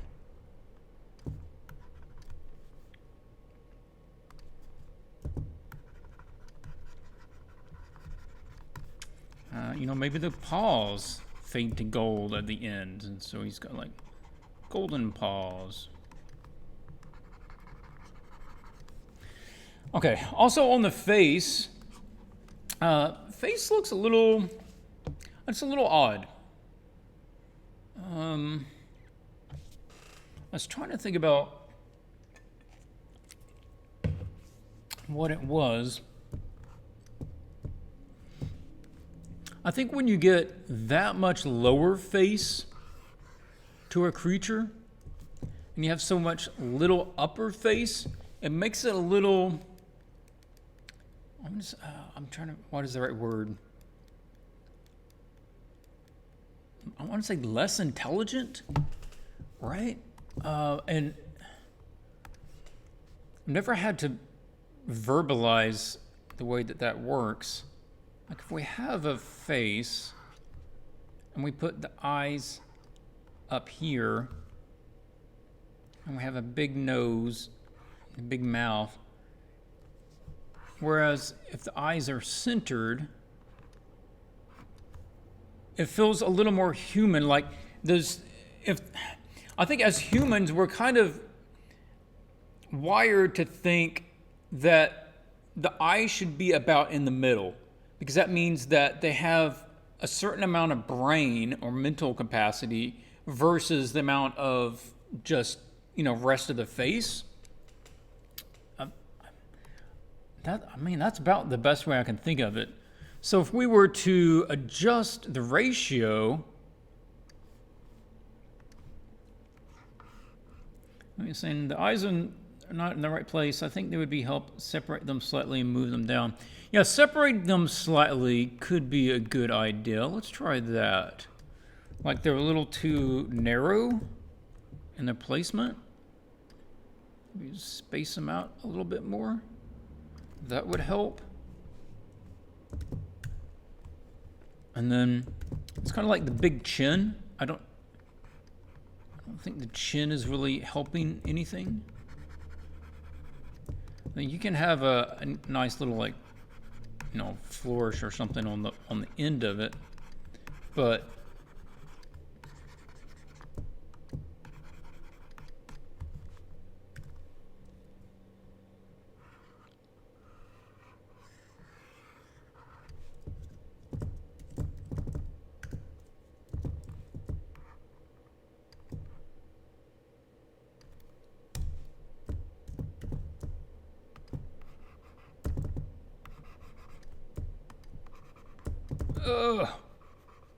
trying to get this thing to keep up with me. Yeah, I'm going to say try to go back and look more at the normal cat proportions. I'm not saying that you have to have the cat design, but a little bit more of the proportions that the head normally fits in. You might have been looking at a lion. A lion has really odd proportions, the way that everything matches up. But maybe look at something more like a tiger, where you're not influenced by some of the rest of the surrounding with the mane and stuff. But you said it on the Facebook groups. Yeah, cats' face proportions are funny, but just watch how much lower face you get on a cat. It makes it look on the goofy side. And we're trying to make it not look goofy. We're trying to make him look regal and powerful. So, you know, try to push it that direction. The petals do need to be rendered better. They're very fuzzy, and it would do better to have fewer, larger, clearer ones than lots of little fuzzy ones, because nothing else is fuzzy necessarily in the scene.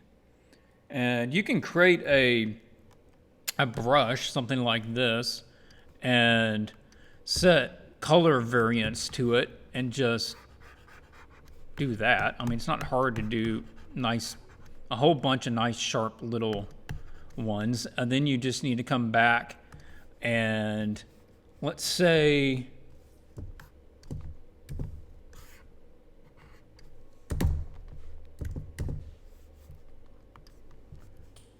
that you're doing like a series of petals. And then you can just make a new layer underneath that and then create your shadow tone. And then essentially you can just come back and paint shadows under some of them. Not all of those were transparent, opaque. You would take more time than this. But you can just throw some little shadows underneath those. And then some of them you come back and you pick, your lighter tone and you punch them up so that they're catching light. So you don't have to detail them all. I did this with a bunch of leaves on an image. So it can be fun. You just take a little bit and it can still be sharp and it works that way. There you go. Anyway, thanks for the submission, and hope you'll join for the next challenge. Ezequiel.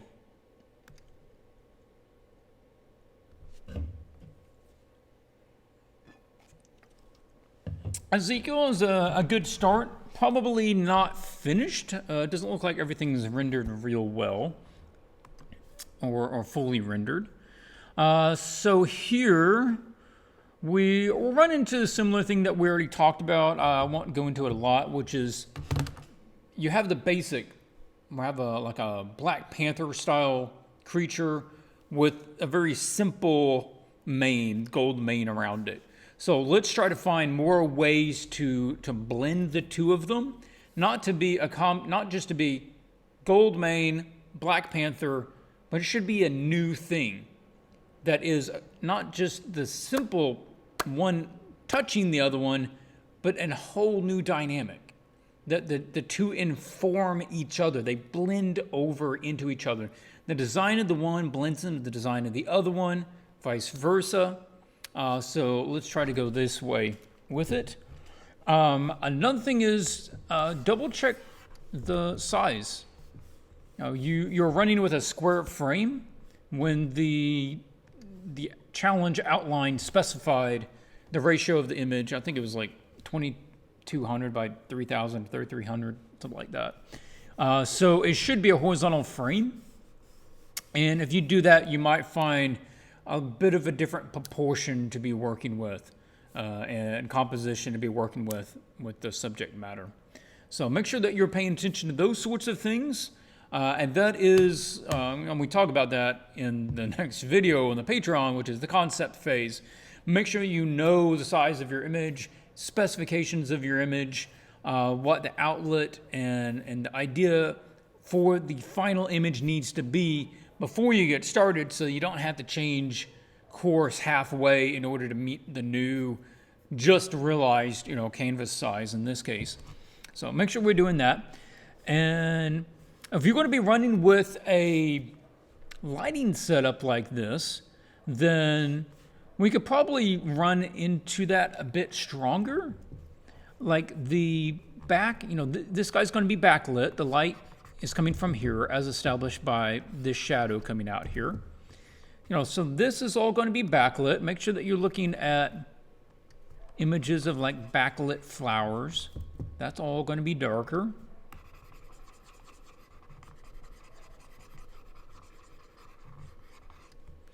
And probably pushing this up higher because these are running into each other right now. So if we made this arch up here, he could walk through it without having to hit his head.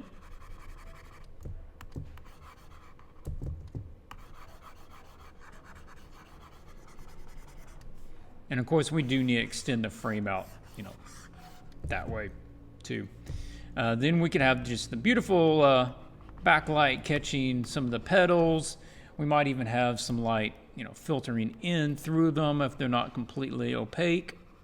And that allows us to use some other, wonderful tones. We have, whatever gold that you're going to end up adding on this guy with different designs. Whatever you want to decide with that. And we should have some, nice bright light coming along the tops and maybe some of the walls. That's not the right tone for it, but you know what I'm saying.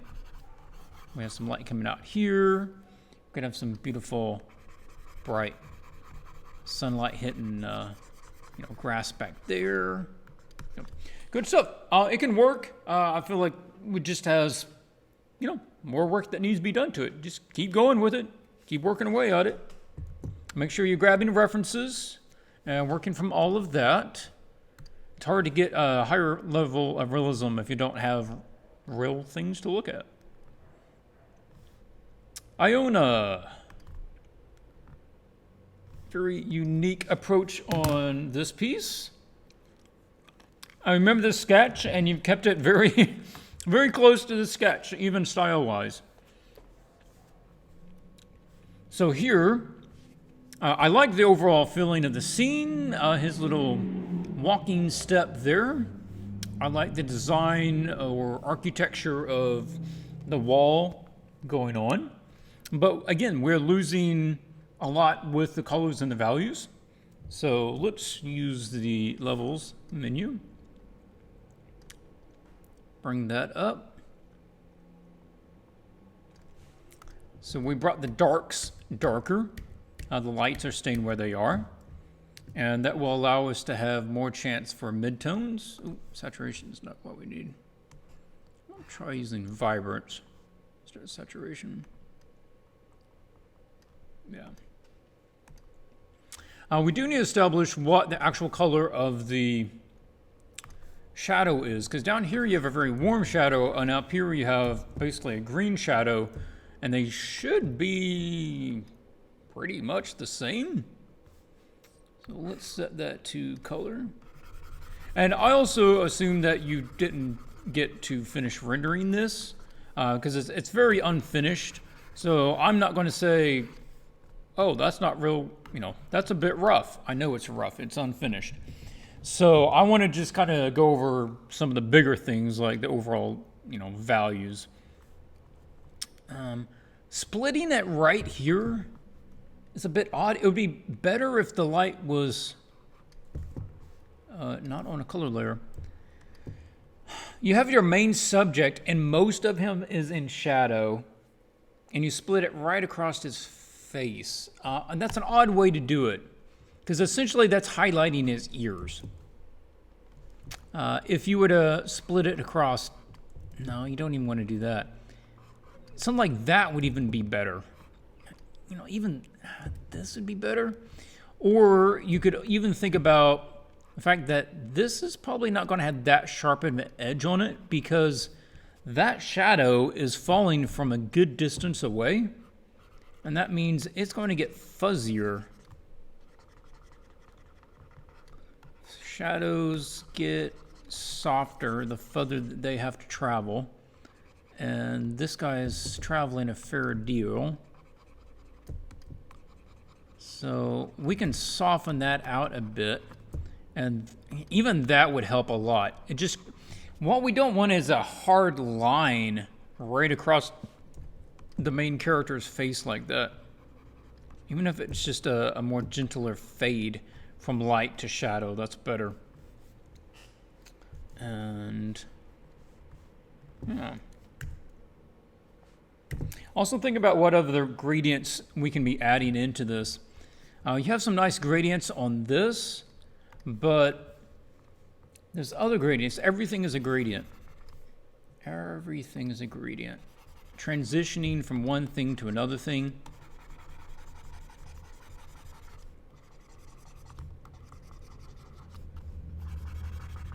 This has white walls in shadow have the potential to have so much color.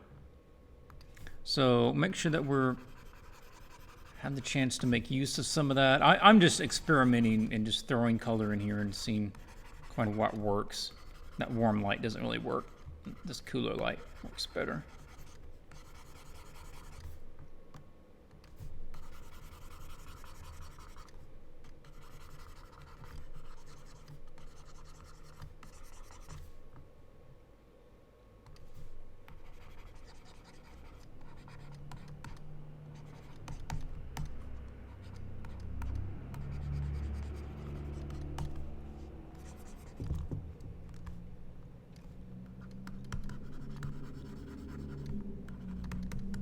Yeah, this could be a wonderful image with full of color and interest.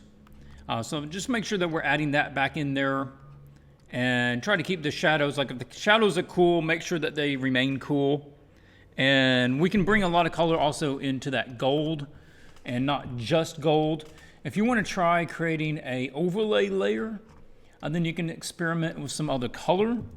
We can get something like a darker warm orange, and place some of that in there, see if that works. You can just use like a regular orange. You can try getting like green, throwing greens in there.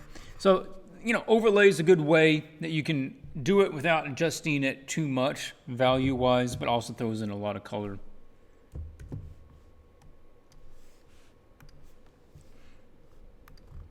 Kayla.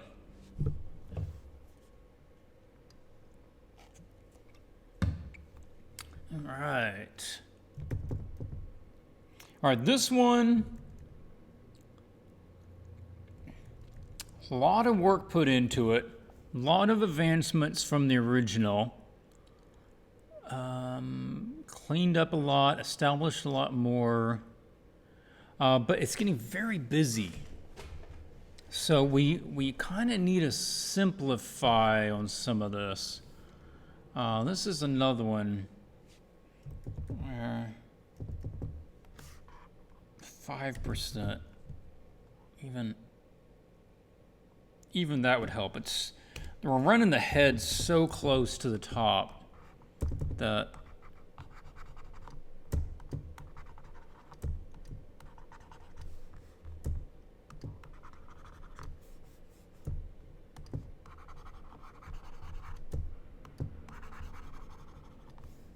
yeah, even that would be a little more helpful.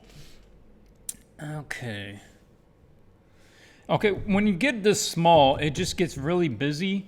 There's a lot going on, a lot of different shapes, lights, darks everywhere. So we want to try to simplify that.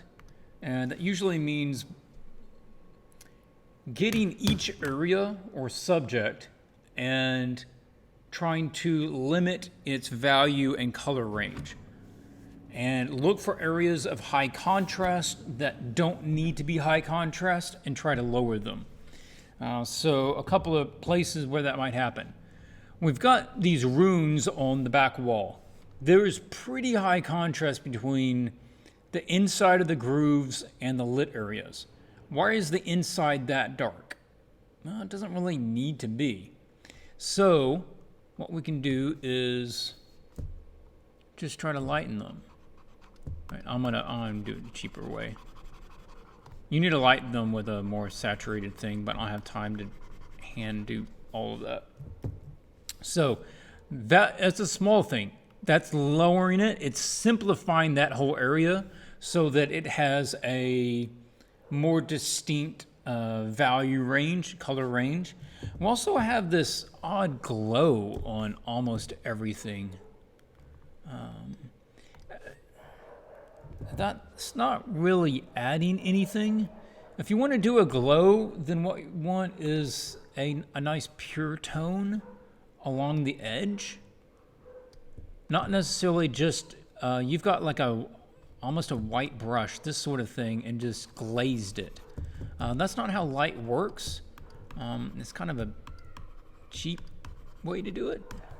So instead, try to use just a nice warm tone along the edge that's very thin, and let the value and the light itself establish the feeling of light and not a fuzzy. Try to avoid the fuzzy thing. It's a hallmark of, I want to say laziness. It's kind of a hallmark of laziness. I know that's not what you intended. I know that you went with what you thought the best solution was, but that's not it. So let's try to, like along here, if you want to throw some warm tone along that edge, just to break it up between that and the background, that's fine. Go something like this. Throw that along there. Help it blend between that because we don't necessarily need a super hard edge between that and the forest. So yeah, we need to paint out some of that. We're getting a lot of it right here. It's just, when you do that, like I mentioned, the higher you get in value, the more color you lose. So it's okay, like in these places where it's gold, receiving bright sunlight, it can be white. There's nothing wrong with white, but just make sure that you've earned it value-wise. Okay, now other places where you might need that. Other places that have high value where you probably don't need that high of value. Like up in here, we have very distinct hard lines in the stems of these. So we could soften those out. Try to make those a little more uniform. This is something, let's use overlay. We're losing a lot of the gold feel through here. So if we were to come back, try to punch that up with some color, bring all that together.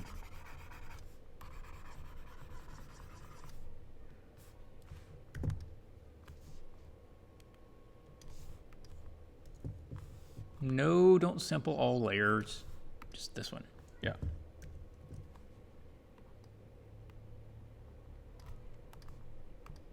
So you can see how much we were losing in there. We're getting really dull with the gold. So we want to bring that back some. And we could even use a bit of the normal paint. Help blend it together. We're trying to lower the contrast on areas that don't need as much contrast. It helps if I deselect that.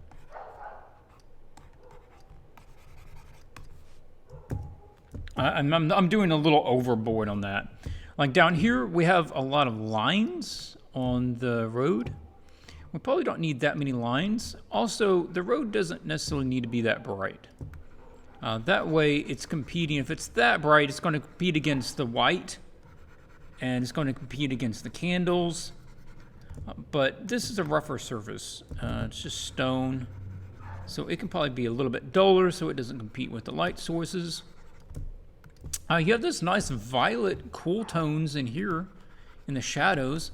Let's run with that. And that's something else. We have here on this, we have cool values in the shadows, but yet it's not consistent, because down here we have warm values in the shadows, and over here we have warm values in the shadows. So let's try to make that more consistent. Like back here, very high contrast, all the rock texture. Let's try to lower that some. Let's have the cool tones over there. Yeah, the sunbeams. Sunbeams don't really work because we don't have enough atmosphere in the rest of the image to justify them. If this was really foggy, if there was a lot more atmosphere, it would make sense. There is no direct light in here coming down from the top. So this needs to be a lot flatter in tone. We don't have any light coming into the eyes from the top like that. So yeah, you just don't establish that there is a light on this side. So all of the eye needs to be dropped down. Apologize if you hear the dog in the background. That dog just doesn't shut up very much.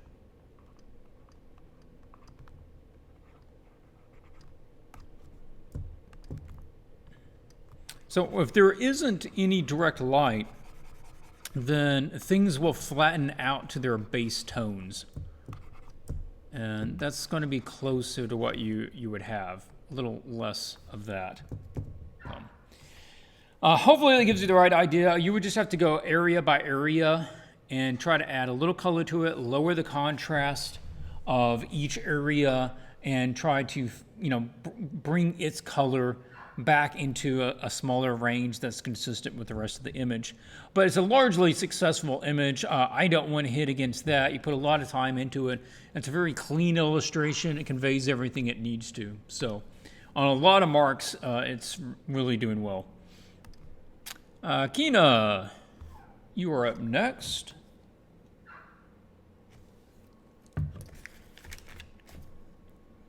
Kyna, and the gifts are pumpkins. I like it.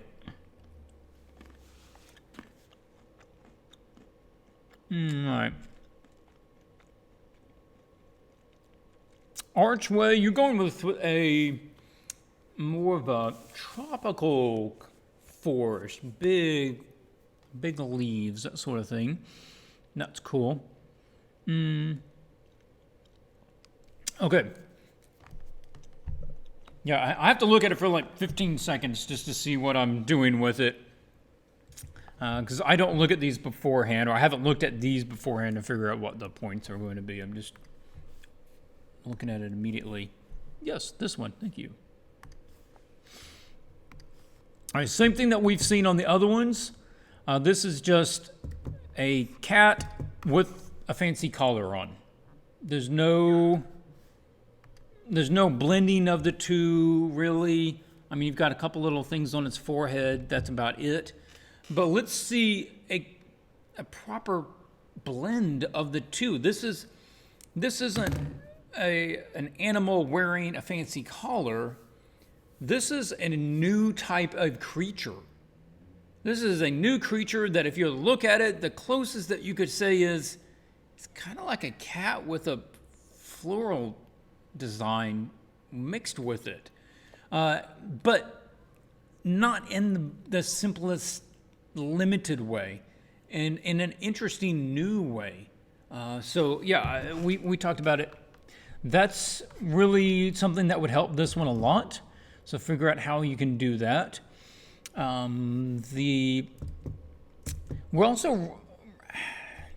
These are a little odd, like they're super vibrant. Even real pumpkins won't be that vibrant. I mean, they're going to be, we say they're orange, but they're a little duller than that. Oh, let's try to keep them down a little bit because they're so vibrant. They're like, yeah, absolutely as vibrant as you could possibly get. They were as saturated as digitally possible. That means that they're stealing attention away. They're spherical, super bright shapes that are stealing attention away from the focal point. This one, we need to get rid of it because it's covering up the character. And these are like very uniform in its selection in its arrangement. So let's try to make more of like groups of them. So we have some overlapping going on in them. We can have maybe this guy out of the way so that we can see that. It's obvious that they were here for him. So we don't necessarily need that. I think you're probably going with, oh, he's setting them out and he's chose the one that he wants. Let's not try to get too fancy with it. Let's just do, okay, tensions on that guy. We don't need things to steal attention away from him. It might mean that we're putting the rest of this in shadow. So we've got, I've got these guys in shadow. That way they don't have to be competing against him as much, and he's got light on him. And that brings us to the other thing that's really going to make a difference to the scene is this doesn't have a light source. It has shading, but it doesn't have a light source. Or it doesn't have a defined light source because everything's lit independently. It's what we would call arbitrary lighting. So the face is lit from the front-ish down, so that there's basically no sense of volume. It's just flat. This is lit from the back, but it doesn't affect anything else. The inside of this arch is more well lit than this, but it doesn't take in the fact that these are totally different planes. These are lit from the front as if it was lit from a flash, bulb, and they should be very spherical. Very spherical shapes on those.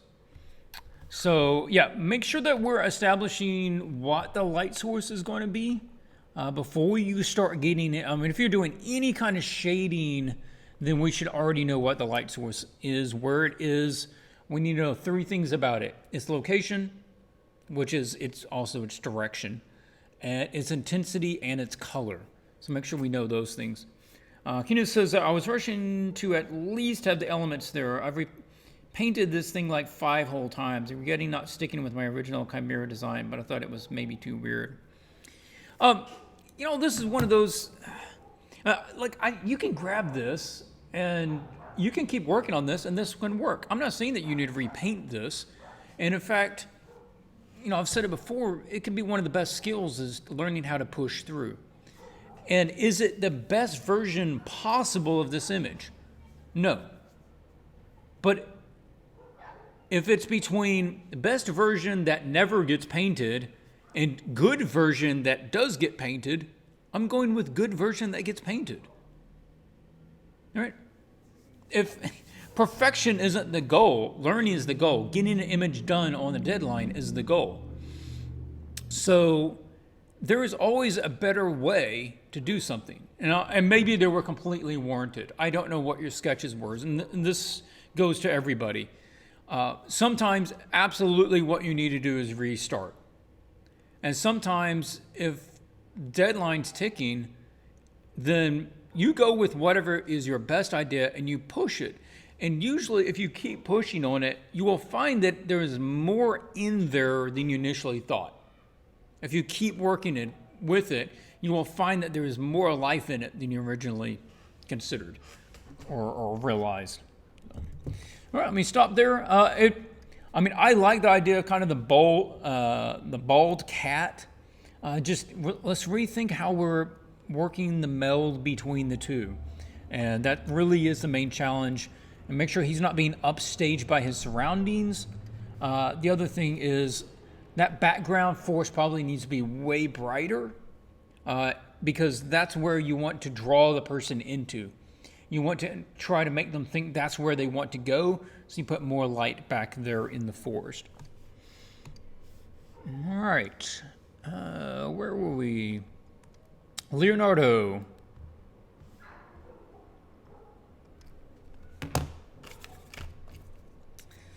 Oh, this is cool. It's kind of, what's it called? An ibex? Ibex has the horns like that. Is it cool? You're having the autumn wood colors in the background, mimicking off of the character. This has a pretty good blend. This is a new character, a new creature design. Something that's unique. It's a nice blend between the two of them. So that's one of the more successful ones I think we've seen along that line. He's uber muscly though. I wouldn't say muscly, cut. Almost to a too far. It's like you see some dudes that are just so low in fat. It's like, okay, dude, that doesn't even look healthy anymore. There's something wrong with that. It doesn't look good. You're too shredded. That's what I'm getting the feeling with, like on this forearm. The back here, not so much. And even the face looks pretty good. I don't think you really need to change in there. I'm going to say on this leg, and maybe even on the paws, like a little too lean. Let's give him a little bit more fat on him. And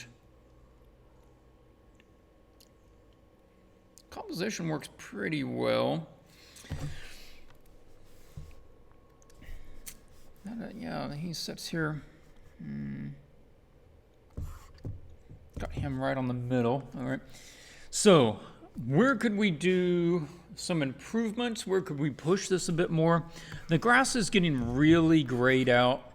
So, I'd want to throw some color in there. I'm going to grab an overlay layer, grab some green, and see about just punching some color back into that. Grass is usually a bit warmer than what you think. It's not blue-green, it's like brown-green. So slightly more to the warmer side.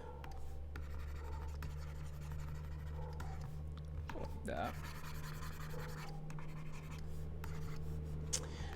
Back here, we can throw some more color back there as well. This archway seems super simple. Could we do something just to make it a bit more interesting?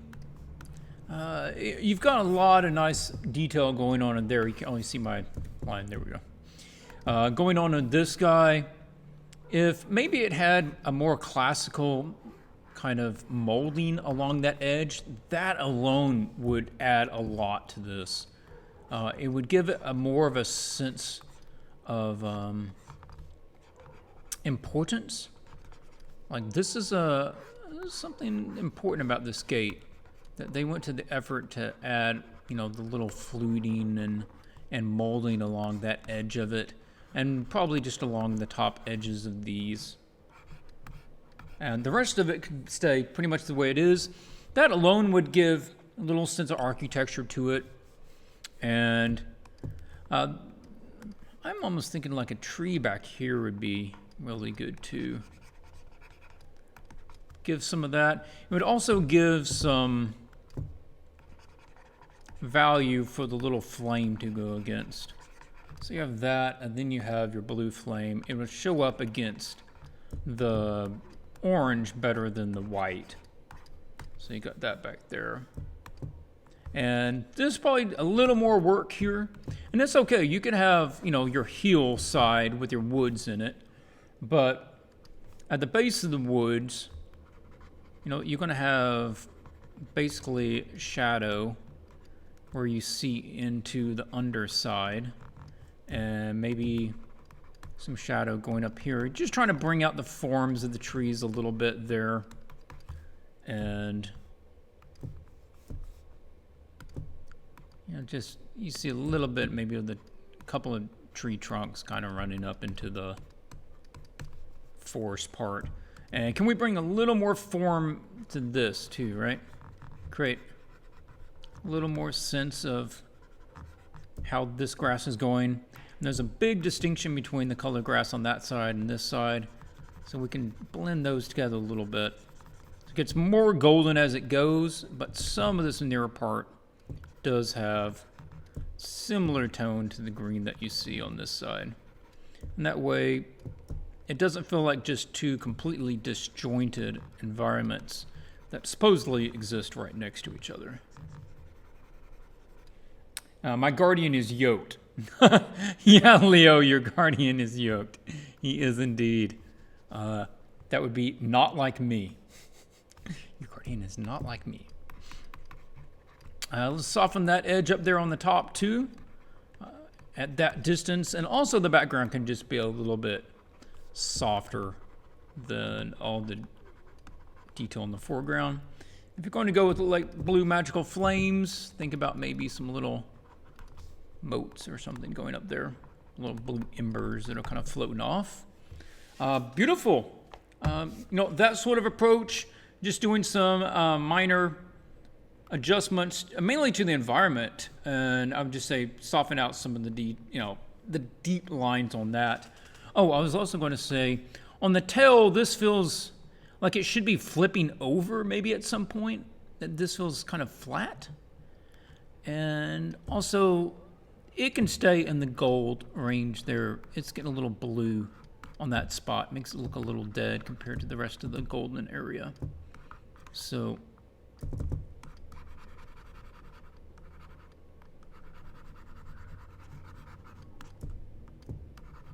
yeah.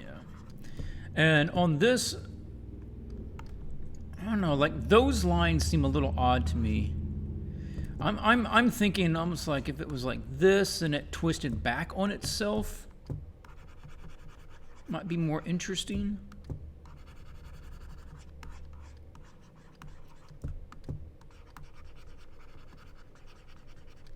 You see what I'm trying to do there, hopefully. You can kind of think of it like a ribbon, and the ribbon is being turned.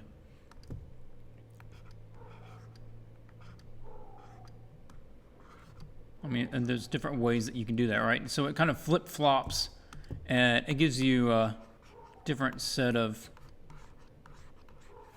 ways that this thing can curve.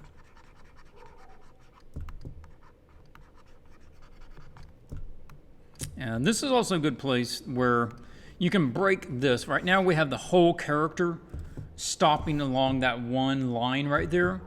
And this guy could go beyond that. He could actually even overlap with that and sort of break that middle line of the page. So small adjustments that are just going to help fill it out, blend the sections of the image one with another, whether with overlapping, small color gradations, that sort of thing. Largely successful, like the design of your creature. Oh, where am I going? Down here. Martin Roca is up next. Oh, I was also going to say, guys, put in the comments of the YouTube video when it gets posted, who did your favorite one? And also put in the comments who you're going to choose for your art challenge for the adventurers lineup. So are you doing the barbarian? Are you doing the elementalist? Which of the enemies are you going to do? And yeah, vote on which one. It's not like the voting matters, but I'm just curious, who created the design that you liked best out of all these? So make sure you put that in the comments below. All right, Martin, you are up. Let's take a look at what you've made. I meant to say that at the top of the video, and I completely forgot. Martin says, Swatches, the most tough challenge ever, at least for me. I tried at least 7 compositions. Well, Martin, I'd say you did good. You worked through it, and you came up with something that's a really nice piece, and you should be proud of it. And I'm glad that you did push through. Your hard work is evident. Okay, let's go and make this. Here we go. Beautiful piece. Let's go around, do a zoom up. Everybody can get a good look at this. Take a look at this. He's got like a feather and gold and sort of lion thing going on here. This is more what I'm talking about. Like he has the black dots here, spots. And then he goes into the black with white spots here. That's a really good call. And you have a combination of the feathers here. He has scales down here, but it's all balanced really well. Beautiful colors in the background, very vibrant, and a heck of a lot of time rendering all of this. My goodness, that had to take a while. Yep, all kinds of stuff. It's very clean. That's something I do appreciate about this image, is that you gave attention to everything. Everything is well rendered and clean. Yep. Okay. Yeah, if you want to choose your top 3 in your comment, that's good too. I mean, there's like 23 of them, so. Okay, this is one where we are running a bit too close to the top. We're running right up here to the top. And I think we would actually do best if his whole head was a little bit smaller. If you look at the size of the head compared to the body, the head is just massive. So if we just scaled that down a little bit, and even he's a bit long on the head, long in the face, as they might say. I'm gonna set it back a little bit. If you make it smaller, it doesn't need to sit out quite so far. So about here, you can look at that change. Little squattier and then a little bit smaller. He's still nice and large in the frame though. Let's make some adjustments. Just paint out the difference there. We would see the inside of this a bit more. And that would be rounding up here. We would have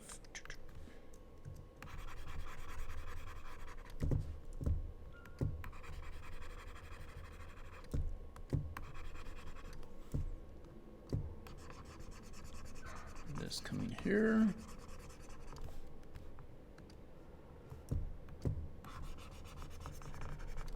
Have his Goku hair painted out a little bit. Reestablish a couple of that there. All right, so he sits a little closer to his body, not so close to the frame, gives him some breathing room on the top. Now this is something that caught me off just with kind of the three-dimensional layout of the scene. And that is, okay, let's make a new layer and grab something that'll show up. So here we have, if we were to look down on this scene, like top view wise, we have like the edge of the platform, and we have him kind of sitting here, and then we have the pillar, I think it's a little bit behind him, kind of here and here, and we have the fire things on either side. So we got that sort of arrangement as I understand it, and that's cool. But what we have is they're not symmetrical, where this is coming down here, this arch is coming down here, and then this pot is setting to the right of it because it's in front of it.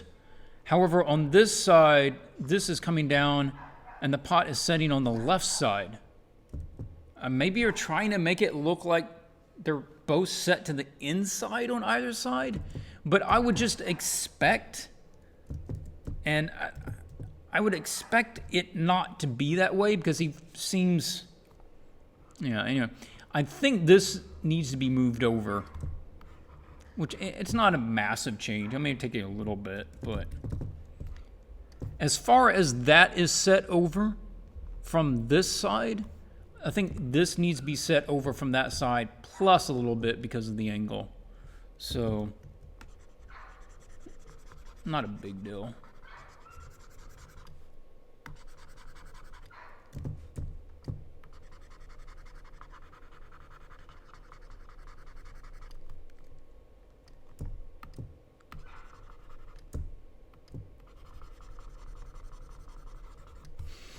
Then we can look at the thickness of the wall.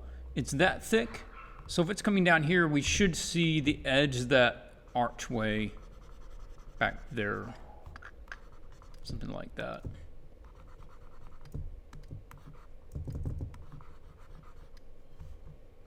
There. So hopefully that makes sense. I think that works three-dimensionally a little bit better.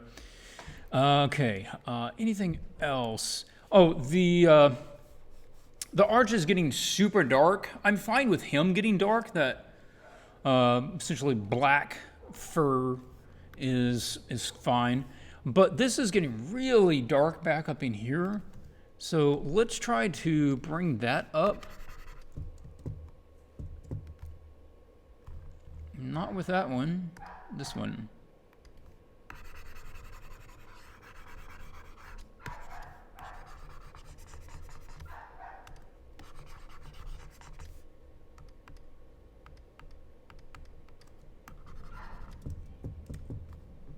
Okay. And it has this wonderful blue light right there, which would be great because if that light is shining on this wall, which is in shadow, that wall is going to just love that color because that is going to be the only direct light source on that wall, which is actually pretty cool for your image. And then it's going to pick up a bit of maybe the green or the sky color, which I assume is some sort of kind of turquoise in that round. And we can have that up here. Or if you want to go with your violet, I mean, you could go to the violet. There's some license there.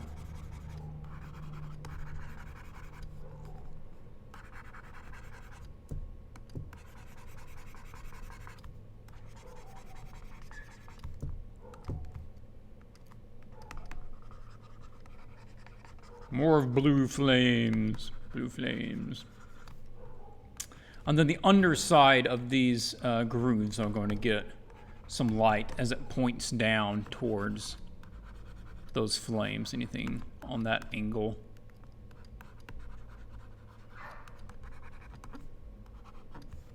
So, something like that.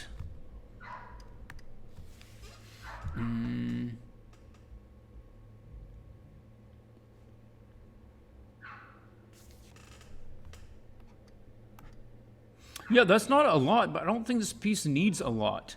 That's pretty much it. I mean, I think that would fly as far as creature design. Oh, no, this one did catch my eye. You've got these red rings on it. And you don't use red on him anywhere else. So I would suggest adjusting that. Even if you just made them gold rings, that would at least be a little more consistent with the character. Or if you have the whole thing fading to the white and just have some of the black. It's kind of this transition. It's like that's black, but it transitions to the white by use of the black spots. So, the black spots, it's almost all black there, but then you have black spots that fade into white. That would work too, because you kind of establish that transition in the rest of it. That would be good. Yeah, I'm going to stop there. Good stuff, man. Beautiful piece. Really is. Just make a couple of those little adjustments and scale-wise, position-wise, and adjusting how dark some of that shadow is on that arch would be some of the major stuff. Matthew Oates.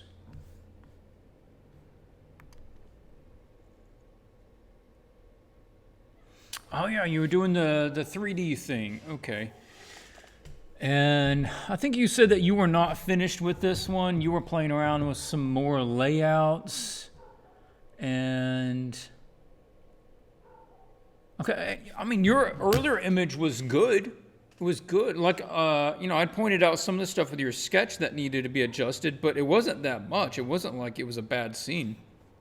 So, I'm going to say that you didn't need to start a new scene or change it that much. But I'm going to assume that you just kind of wanted to. Now, I'm not going to, again, talk about how to lay out your 3D image and work with your 3D program as far as rendering or anything, because I don't know 3D programs very much. But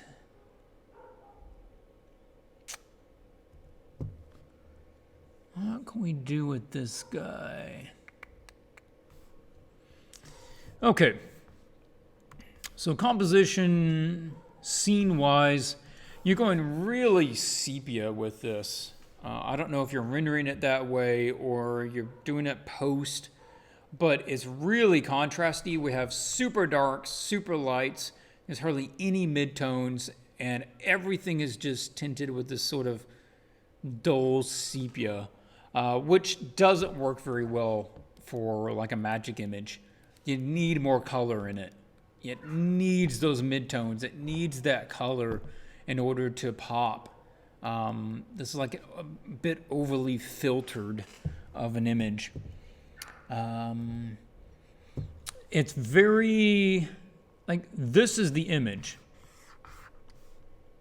Everything that is in the narrative of the image is right here. Almost none of this adds anything to the scene. So, I mean, this arch needs to be changed. Just moving it, making it bigger, like getting this and moving it.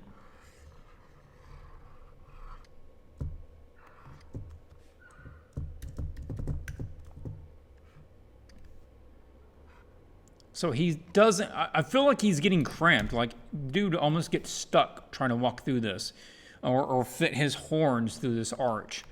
If it was even that much bigger, we got kind of a perspective thing going on. It'd be a little more like that. That would be much better, having it that way.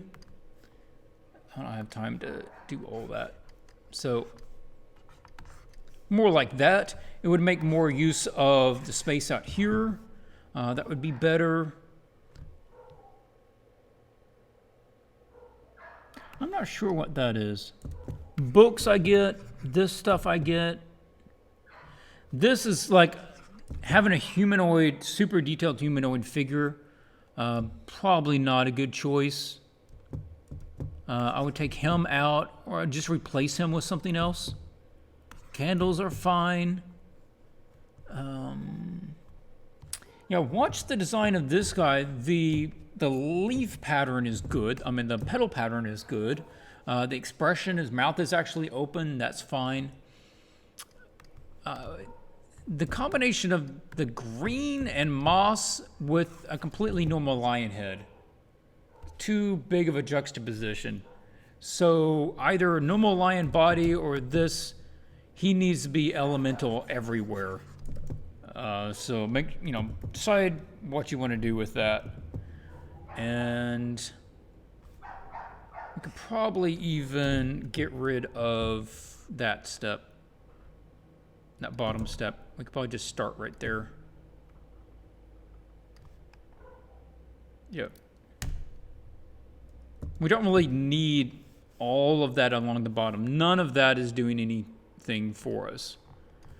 This area, basically all of that doesn't do anything.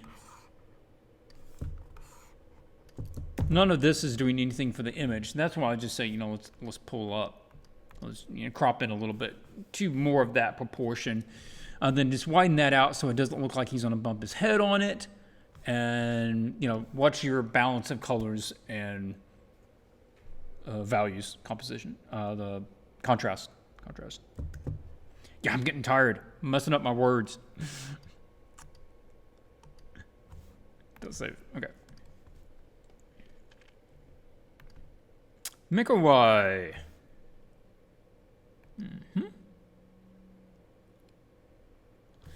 Oh yeah, I remember this kind of storybook style. We had a character here, and they originally had it was more about the narrative of what was going on in between this creature and this character.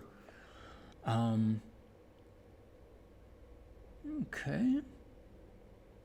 Yeah, in a storybook fashion, this works. I do have to put in the caveat. This was an MTG style, so I don't think this would fly with MTG. But it's a wonderful style. It is a wonderful style for the right outlet, and I don't think you need to change styles. You just need to make sure that you're trying to get to the right outlet in order to use this.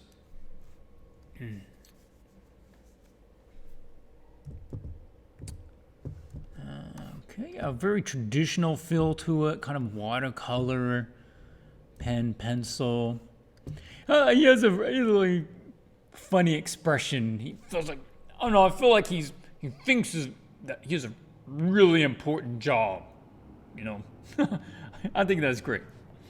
Matt says, no, that's great. Thanks. Swatches, it was a bit of a test really to see if it was composed better than the first one, but I'm still figuring out a good workflow.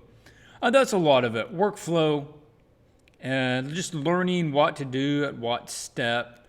And especially if you're trying to learn a new program or you're trying to learn how to balance between, 3D or reference plus your drawing and trial and error. It's just experience. Okay, so the character, it's pretty simple. He's got kind of almost like leaves coming off to make a basic mane. That's fine. What we're not really getting is the beautiful forest behind him. Originally, this was even like a dark inside of a building or temple or something. But it still isn't the beautiful forest. So if we were to keep basically all the same content and try to create that, what would we do? So I'm going to try to relight this a little bit in order to get that idea. So right now, you are drawn to the light. You want to go to the pretty lit areas, which is way back here. And that was not on the right layer, so nobody can see it.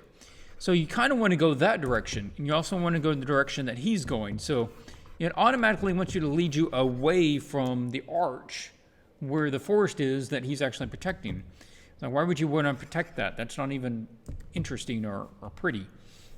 So I'm going to get a layer.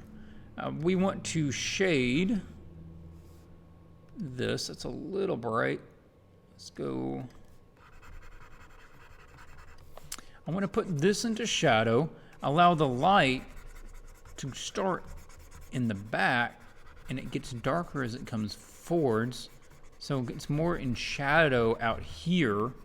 So you're coming from shadow to the light.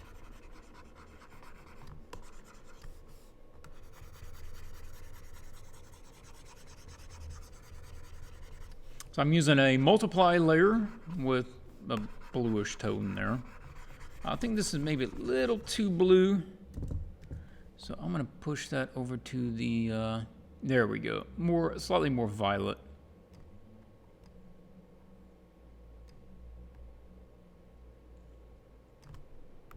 There we go.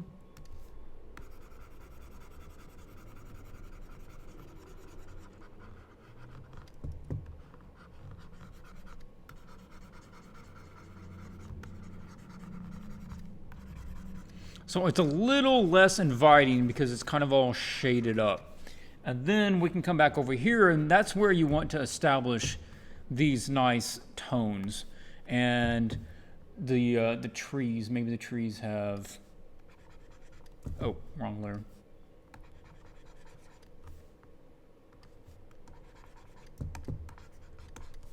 Maybe you have, almost thinking like this has a whole bunch of trees. They're just almost bursting out of this area.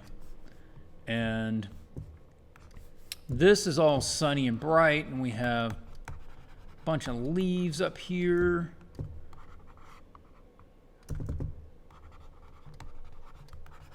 Coming through the canopy.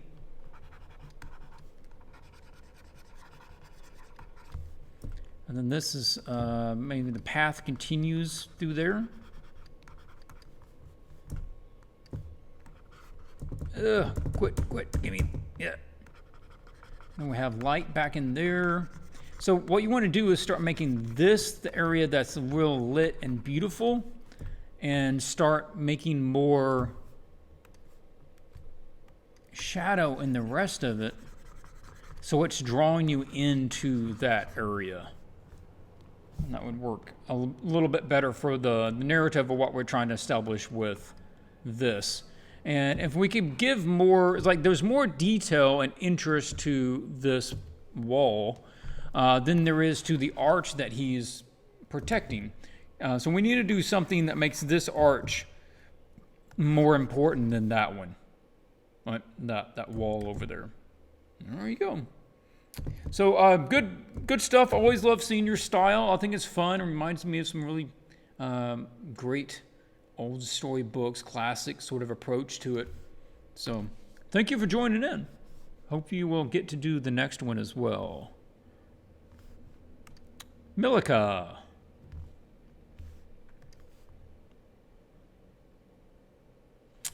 Oh yeah, I remember this. Okay. This is a good scene. I like this. This is fun.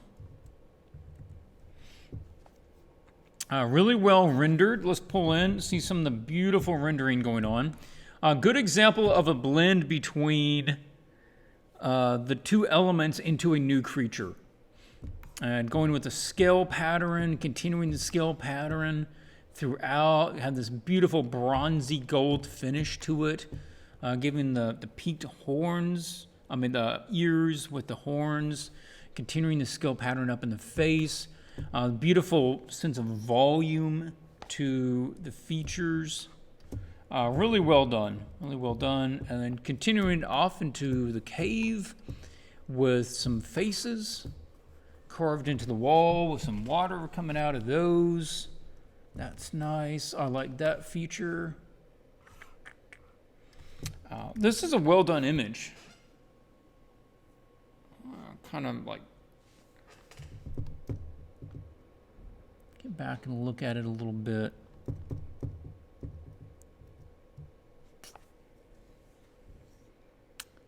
What could we adjust here? We're getting this light coming in, this warm light on some of this, and this isn't completely realistic. Now, I get it, and I don't think you're trying to. And I don't think you necessarily need to. This is an illustration for sure. And you're just trying to make a beautiful image. But even following what you've already established in some of it. Like we got the warm light on some of these, but let's see that spilling out. Because we got like the blue. We don't need the blue on this.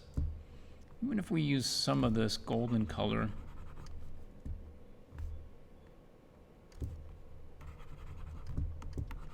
The light spilling into this area is going to be much warmer so that it contrasts against the cool of the interior here. It's going to just mimic some of the colors from it. Give me that. So I'm trying to get this rock where this has been all blue. And it can be bluish in the shadows, that's fine. But the areas that the light rock receiving sunlight, all of that bright tone you got back there, that's good.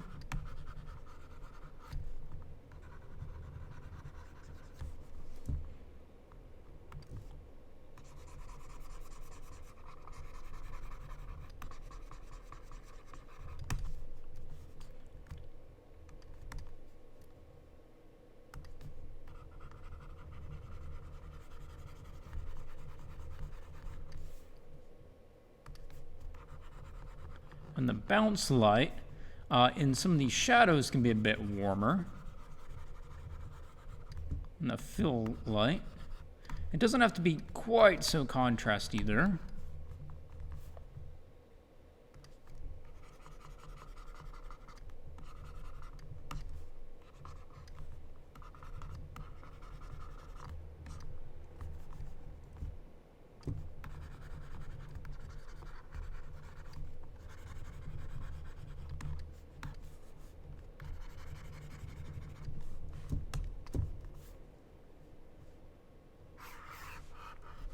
I don't have to keep reaching so far to get over to those colors. I'm playing around with this.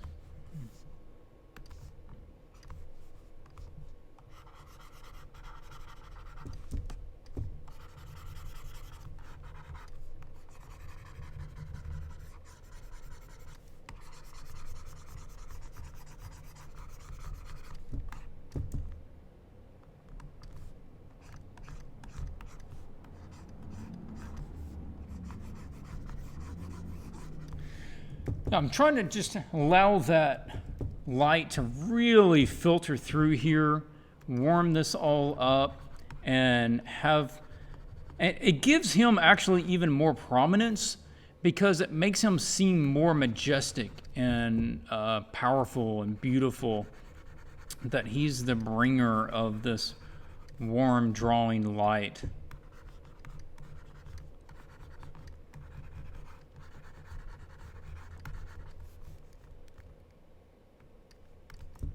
Yeah, she would still be in that shadow from him.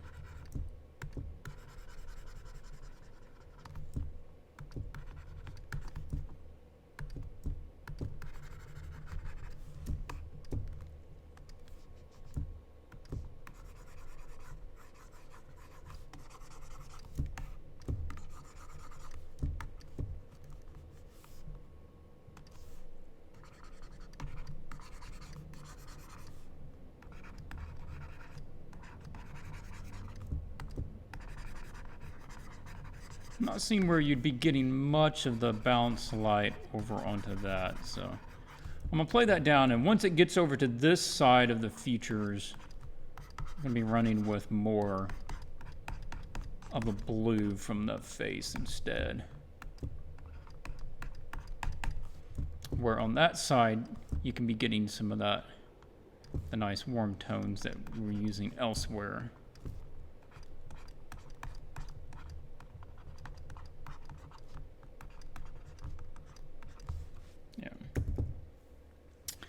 That's one of the things I would do. You can kind of see the difference that makes there.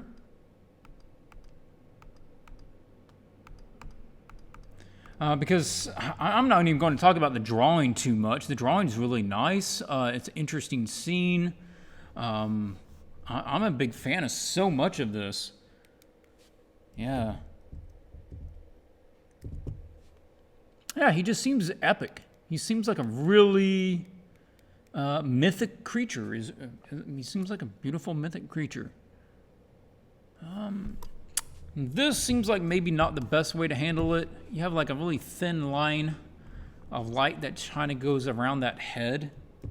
And if you want that lighter tone, just let it be more of a larger gradient. And I think you're right to do that. Just allow that to be, that whole thing just get a bit lighter as it goes down. And then you'll have enough contrast there at the bottom. And then that water can be catching some nice bright light from whatever that light source is.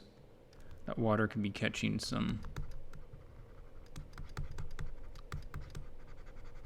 brighter stuff, and it also might be kicking up a spray, which will help just soften out that background. You wouldn't have to necessarily say everything about it. Kind of the same thing here, that it doesn't need to get quite that dark, but it's probably going to grab more highlights.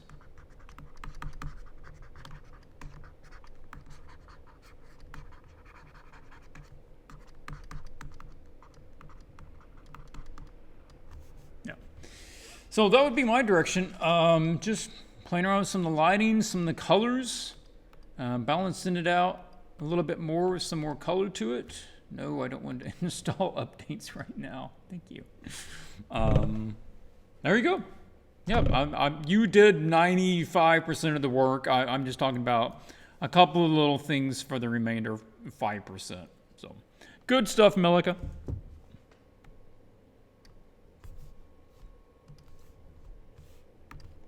Peter.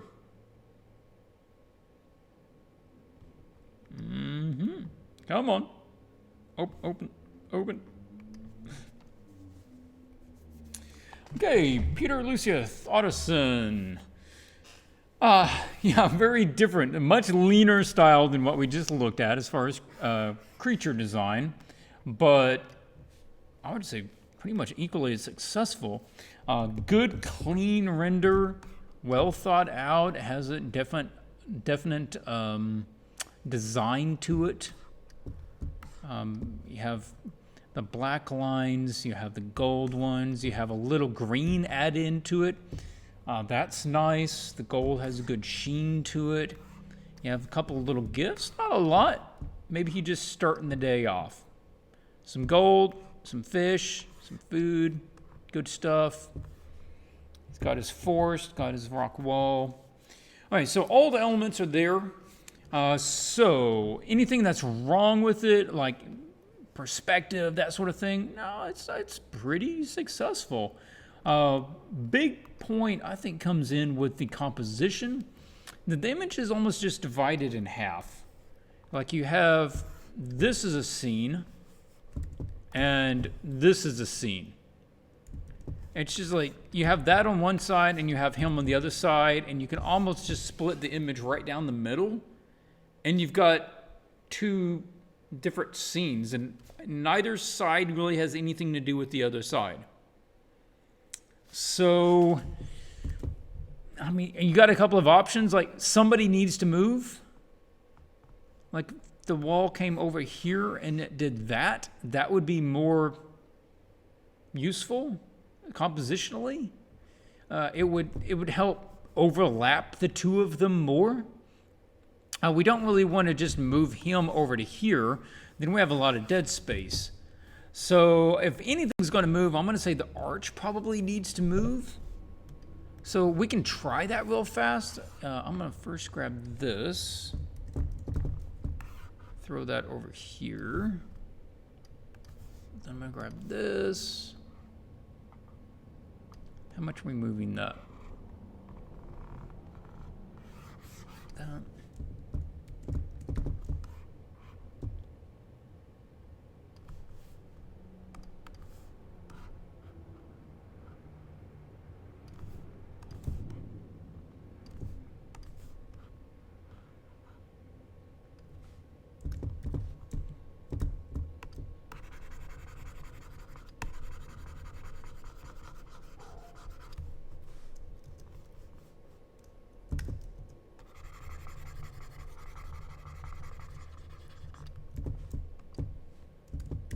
And that'll also give you the lighter tones for that dark face to stand out against. Sorry, I wasn't talking there for a moment. I was trying to think.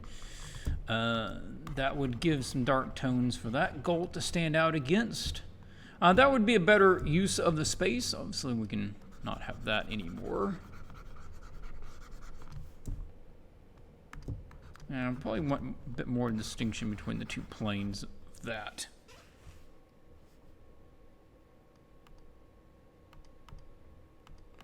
So yeah, that would be a better use of the space. And we might even want to put some sort of, I want to say trail or path through there. Maybe there's like a little worn golden path. Maybe it doesn't have to be perfectly gold, but this sort of thing that leads off into the woods, right?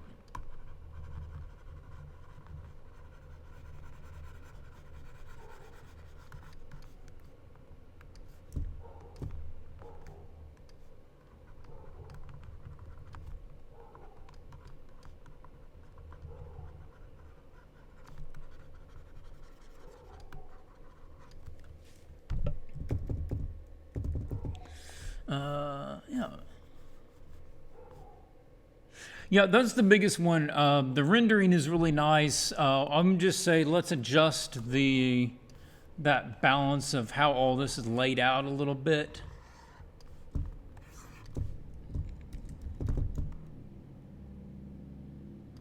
Yeah, so somewhere in that range. This is actually a good idea. The little hanging thing here. And I think you could go more into that, and that could even be a good compositional tool, like you have more of them hanging down to help draw your eye back to other areas of the scene. Where is, do I have my square brush in this one? Yep. So, I mean, you can have some of these closer to the camera, they could be a bit bigger. And that can kind of pull you into there. And it also, it's a neat way, maybe it kind of signifies his areas. He's got these things hanging down from the different trees and stuff. He's just got different branches of them. So like that's a good idea. And it's good to recognize what's working and then keep going with that. I mean, those are pretty cool. Maybe he's even got some like hanging down from... He's got like a necklace or something that's got some of them. Yeah. So good stuff. Clean image, Peter. And I don't think you have to do that much painting. You're just mainly getting stuff you already have and shifting them around a little bit. All right, Sarah Dory.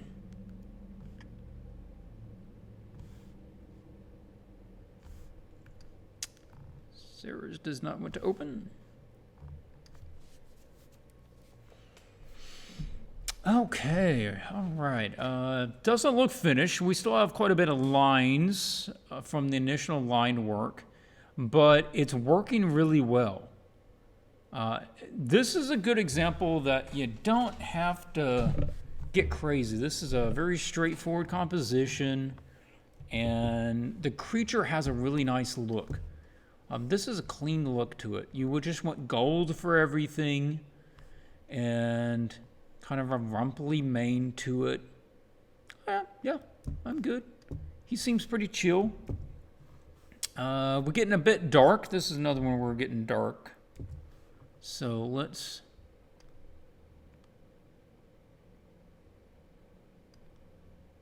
No, I'm gonna use... No. I'm gonna use curves instead.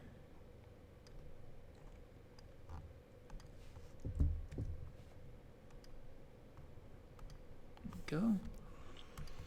And do watch the perspective on this. You have these about parallel, but we're looking pretty much straight at them. So we're seeing the inside of this arch. The only way that we can see the inside, that is the inside thickness of both sides of this, is if we're aligned in the middle. If we're aligned in the middle, and this step is aligned with that, which it looks like, then the steps also need to be the same way. They need to be like this. If you want to offset the steps a little bit, or say that this is all at a slight angle, then you can do that, but we do need to just like offset that a little bit, and then this could be angled a little bit, and then that one could be angled a lot more. You see where that feels a bit more accurate. But if you do that, then we're seeing this at an angle. We'll see the inside of this, but we shouldn't see the inside of that. Just dealing with the forms. I'm not going to see the inside of both of them if they're at an angle to us.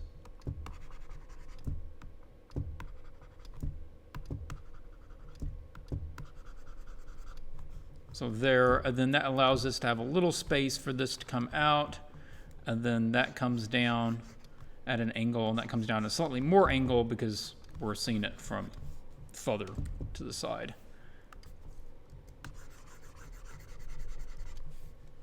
That'll be good. This is cool. I like that you have like a whole like mountainscape and canopy back here. Make sure that we have plenty of light separating these though. So let's make a new, I'm shaking that camera a little bit, sorry. Linear dodge layer. I'm gonna grab like some green. Let's grab something a bit warmer.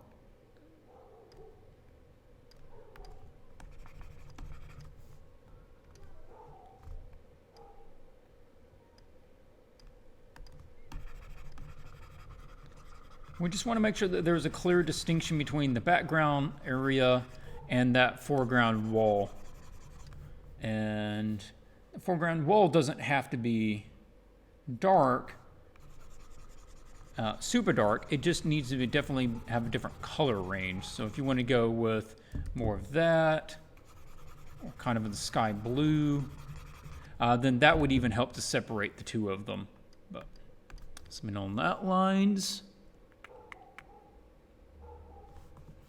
And yeah, even for the character, the creature, let's make sure that he's not getting too bright. If he's going to be backlit, which is what it looks like you're doing here, then we could just grab a multiply layer, and it looks like you're doing kind of just the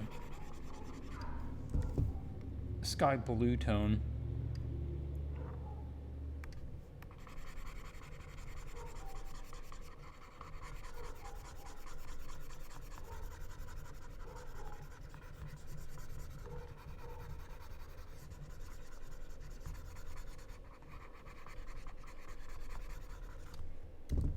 You can adjust to see what you like.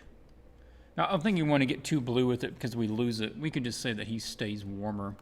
But value-wise, he would need to drop down so that that works out better lighting. Then you can use your linear dodge to come in here with your bright stuff and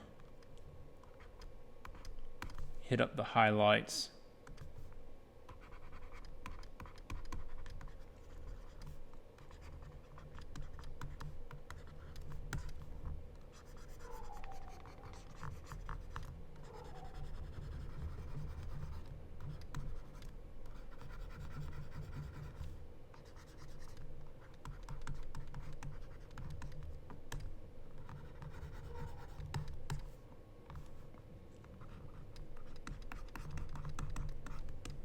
So kind of like that sort of thing, if you were just trying to figure out where to go with the image, that's a possibility.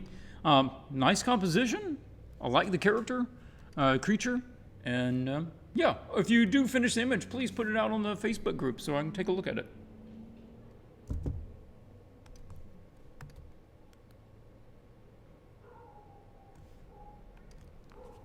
Hey Clint, thanks for the crits.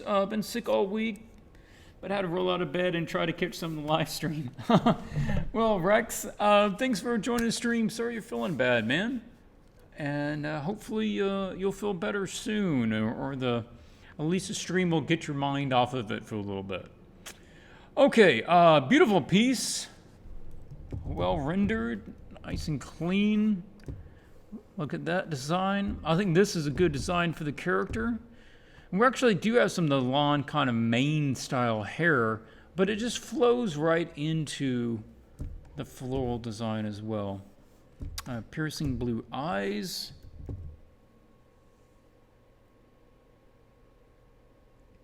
Yeah, you've got this whole thing tilted. I'm just curious, like if we were to straighten it. See, that feels odd to me. If you do straighten the image, him crooking his head that much that's a weird thing to do.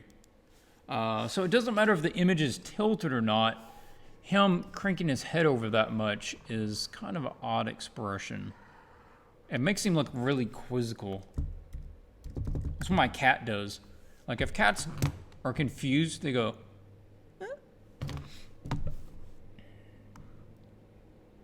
So yeah, you don't have to be, I mean, you can turn it a little bit, just not quite that much. You know, let's bring it back a little bit there.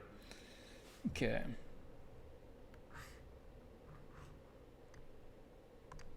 Okay. There. Now, we are getting super light with the whole image, which bright is fine, but that really would hardly be printable because it's so light. Another one where we don't have any darks in the scene.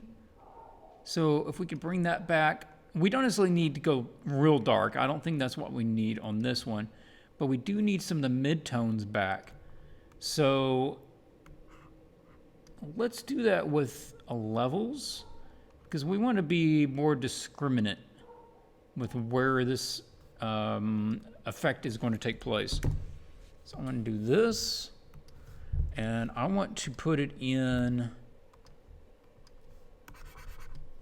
up here. This needs values put back into it. And that's beautiful detail. I want to say that's some fine rendering and designs going on with that wall. It's just a lot of history, good stuff going on with that. This gives a lot of good values and everything to him. Actually, so much of this. What of this image doesn't need that? I'd say the bottom doesn't need it quite that much. Don't need to go quite that heavy with some of the darks down here. So I'm bringing that back out. And we perhaps don't need to go quite as heavy with some of the darks on him. So I'll take the effect out on that a little bit as well. But see that difference? That brings a lot of color back into it. And okay, what next? He's getting a bit large from the brief. We're talking in buffalo, maybe a little bit bigger than a buffalo. This guy's the size of a house. The simplest answer would to just be scale up your human, because that's your scale reference. I mean, you assume that guy is normal size. So if he was put up to somewhere in that vicinity, maybe if his head even, yeah, let's say that he's still big, that creature's still big, but that would be a bit closer to what would work.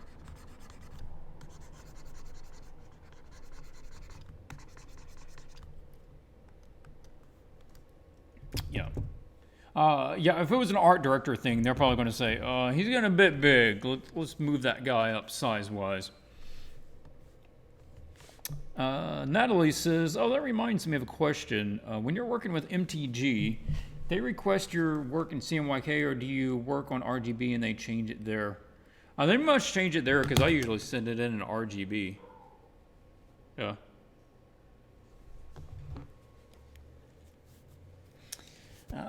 Okay.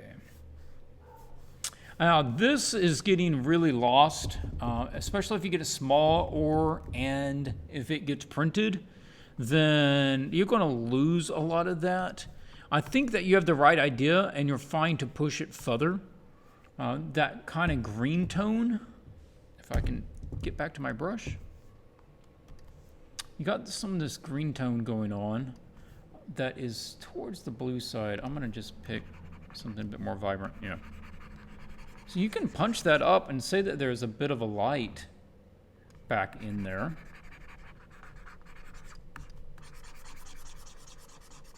And the pillars can stand out against that. So the pillars might even look a bit backlit compared to those. Or you can have that at maybe half. Would you? No, it just wants me to do it manually. Hang on. You could have it kind of half that, and then have a little side lighting on some of those where the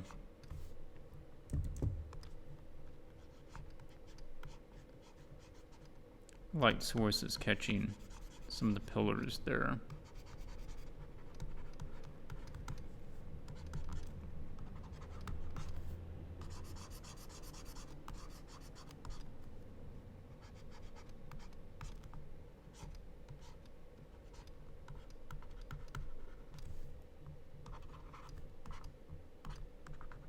And it would also be catching, some of the moss or whatever's hanging down. And that way that the lower half actually has as much visual interest, or gets closer to the visual interest that the top half has as well. That's good. Out here, consider trying to get a little bit more of a fur feeling out of the design. This has like no sense of anatomy. I'd almost expect to see maybe some changes, like the rib cage is going to change the shadow pattern a little bit, maybe a little indication of ribs, or the fur pattern. I'm not sure how the fur pattern works around the abs or whatever, but this might have a bit more of a different pattern to it. And try to come in here and add that. A lot of finesse going on in the head and that sort of thing, but let's watch how the fur changes directions on this. Yeah, so that would be it. Beautiful image. So, that's the direction I would think about bringing colors back, maybe adding some more visual interest with a bit of other light that you've already started to indicate on the bottom. Watch the size of the human compared to the creature. Love the work here. I think it's a cool design.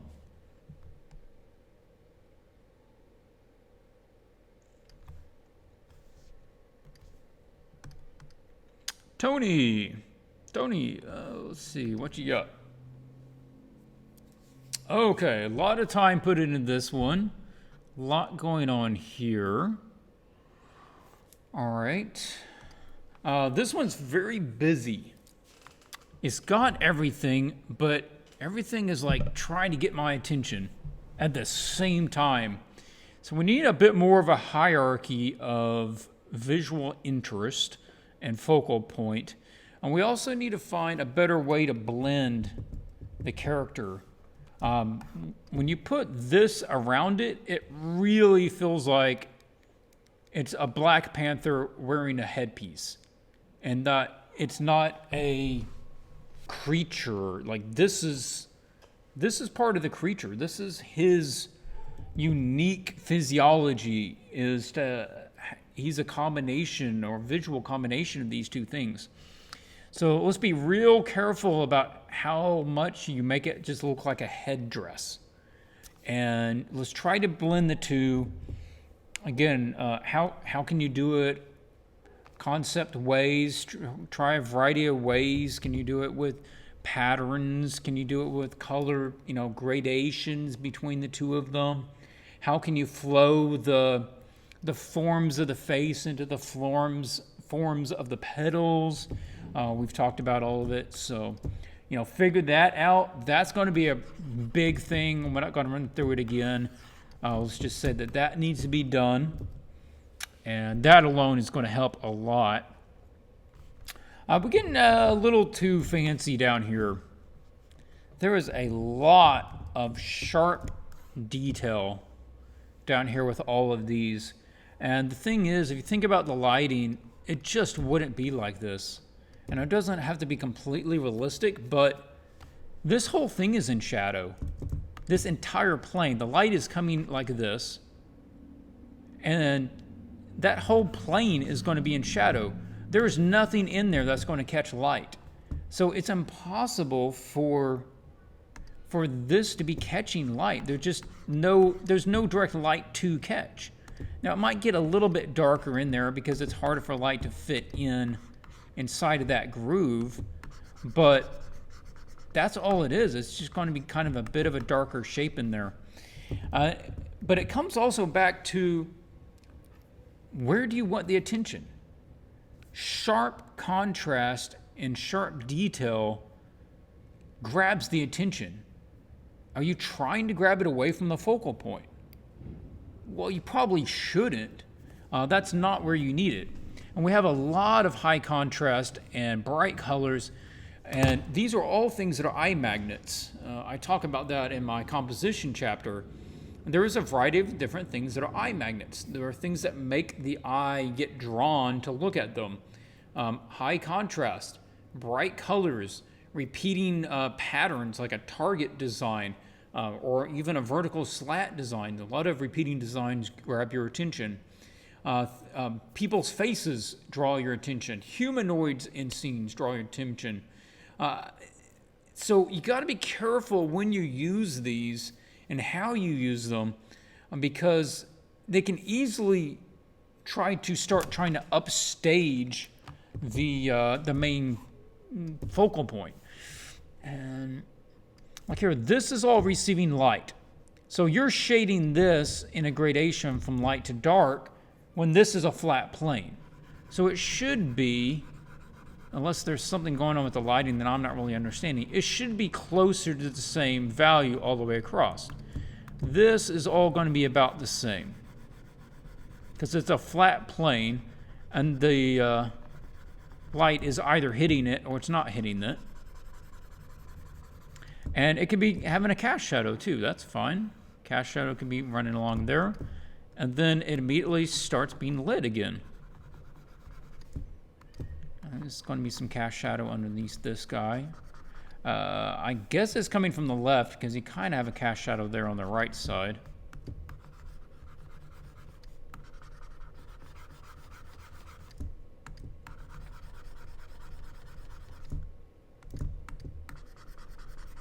Cast shadows don't multiply, or shadows don't multiply, so it's just going to kind of like that. And by actually removing some of this stuff, you're going to improve the image, because it's no longer going to be trying to steal attention away from the focal areas. Some of this, we can just let that be going into a bit more shadow. So that attention goes back up there. And like the background, we have the background getting really dark in the trees, and that's probably not the case we need. We're trying to keep that nice and bright back there, and also trees don't usually get black. If you think about it, black is where light just cannot get to it. It's just devoid of any light, and that's not what we have out there. There's a lot of light out there in that scene, and it's going to filter down through the leaves. It's going to come down from the clouds. It's going to bounce up from the ground. So all of that's going to be probably a lot brighter out there. Yeah.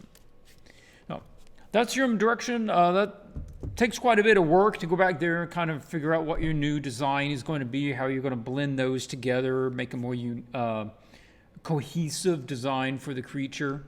And then playing around with the lighting, trying to get a better balance of the attention using the contrast and the detail.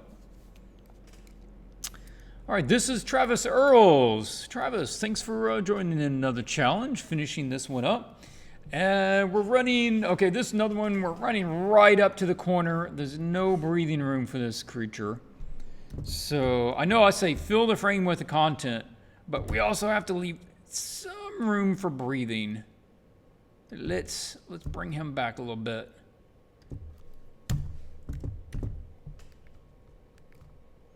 Otherwise, it looks like he posed to fit in the frame of the image when obviously he shouldn't be aware of where the frame of the image is.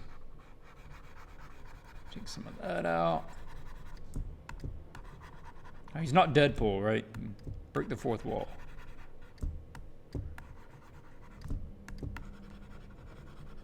Which Disney, now that they own Fox, I am interested to know what's going to happen. Are they going to try to do Fantastic Four? Are they going to try to do X-Men? They get Fantastic Four and X-Men, right? I think. Are they going to start trying to, merge those all into the MCU? Or is the MCU going to say, all right, we've done 15 years of MCU. Now we're going to reboot, but this time we're going to merge in everybody. I don't know. Could be interesting. I haven't heard one way or the other. They're probably still brainstorming it. But, okay, that's going to do a lot as far as just giving us more room to breathe on the scene. Kind of an Egyptian style. I'm not sure why I'm getting that feeling. But Disney won't stop until they destroy everything. Disney is freaking powerhouse, man. I can't believe how much IP they have. But, I mean, they're largely successful. Like, is every Marvel film just amazing? No, they've got a couple of mediocre ones, but none of them are just flat bad. So as long as they keep hitting above average and just making enjoyable films, they're going to keep making them. Even the Spider-Man. Like, I was not interested in basically Spider-Man 3, Amazing Spider-Man 2, but that Spider-Man Homecoming, that was a really good film. And that was a really good depiction of Spider-Man. And I think that's because Marvel started having a say in how to handle it, and they knew how to do it better.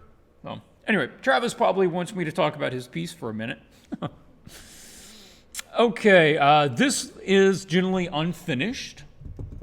Lines are just not clear. All right, we got fuzzy edges on a lot of stuff, sloppy edges. I do want to see Spider-Verse. I've not yet seen Spider-Verse. I will probably rent it online and watch it because I am interested. I just didn't get out to the theater to see it. Oh yeah, you're right, Matt. Disney has Logan and Deadpool, which are both R-rated, so they might feel more comfortable doing some of the R-rated characters, your violent ones. Okay, so I'm not going to critique a lot of this because really it just needs to be cleaned up. You also really stretching the brief to the point of breaking it with A, not having any stairs, and B, not having any gifts. You've got, I don't even know if I would call it an archway. You've got a hole in a wall, and you've got the creature. Now, the creature is good. I think it's a good direction. But the scene, the environment, isn't fulfilling what was really asked. So we need to get this as something more distinct. This is a proper archway. This is supposed to be here. It didn't just cave in. And it's fine. Okay, you want to do like a lava interior sort of thing? That's fine. But we still need gifts. Whatever they are, wherever they are. I'm not sure what this is, like flames or something. But can we establish that maybe these are steps going down somehow? Just even that would help. Just show me.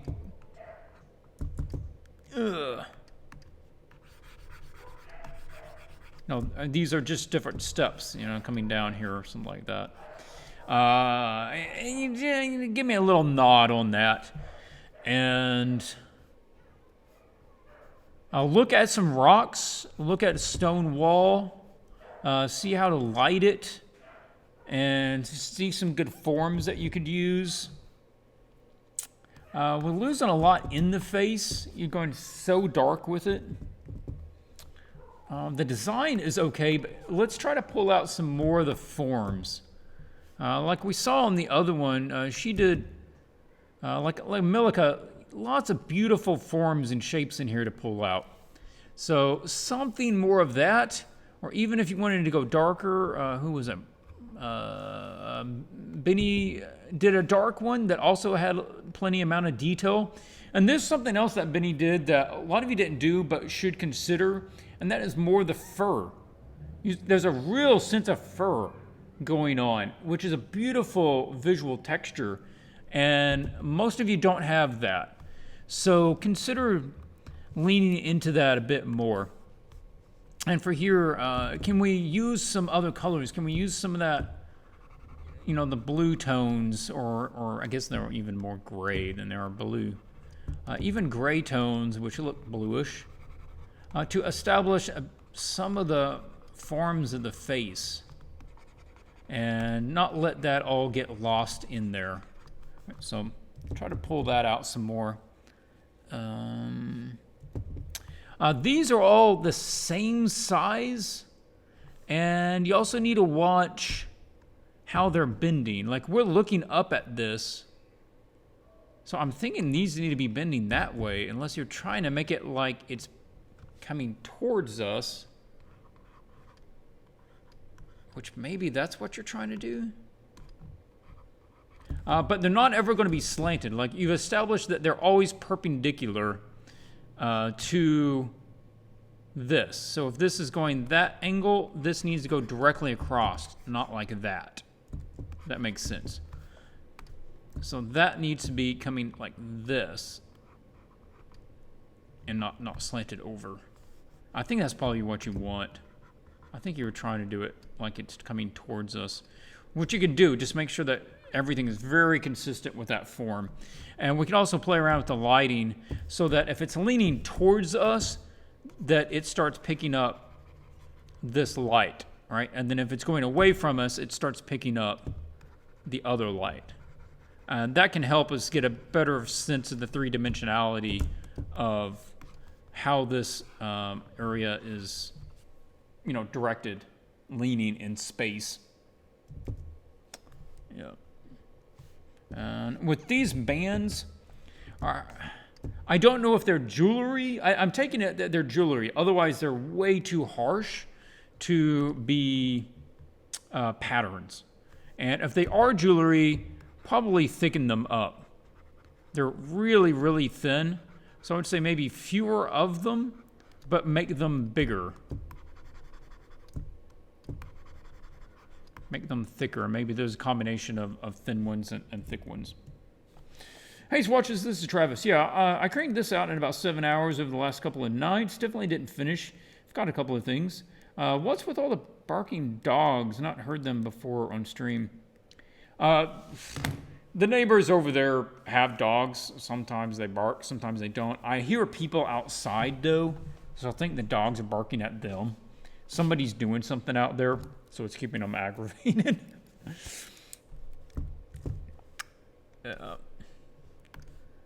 I am really not a fan of barking dogs.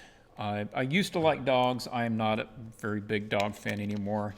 I've lived too many places where I've had to listen to dogs bark for hours and hours and hours and hours during the day because I work from home. The owners were never there, so they don't have to listen to it. Everybody else does. And I think and this is just kind of a PSA. It's a really selfish thing to do.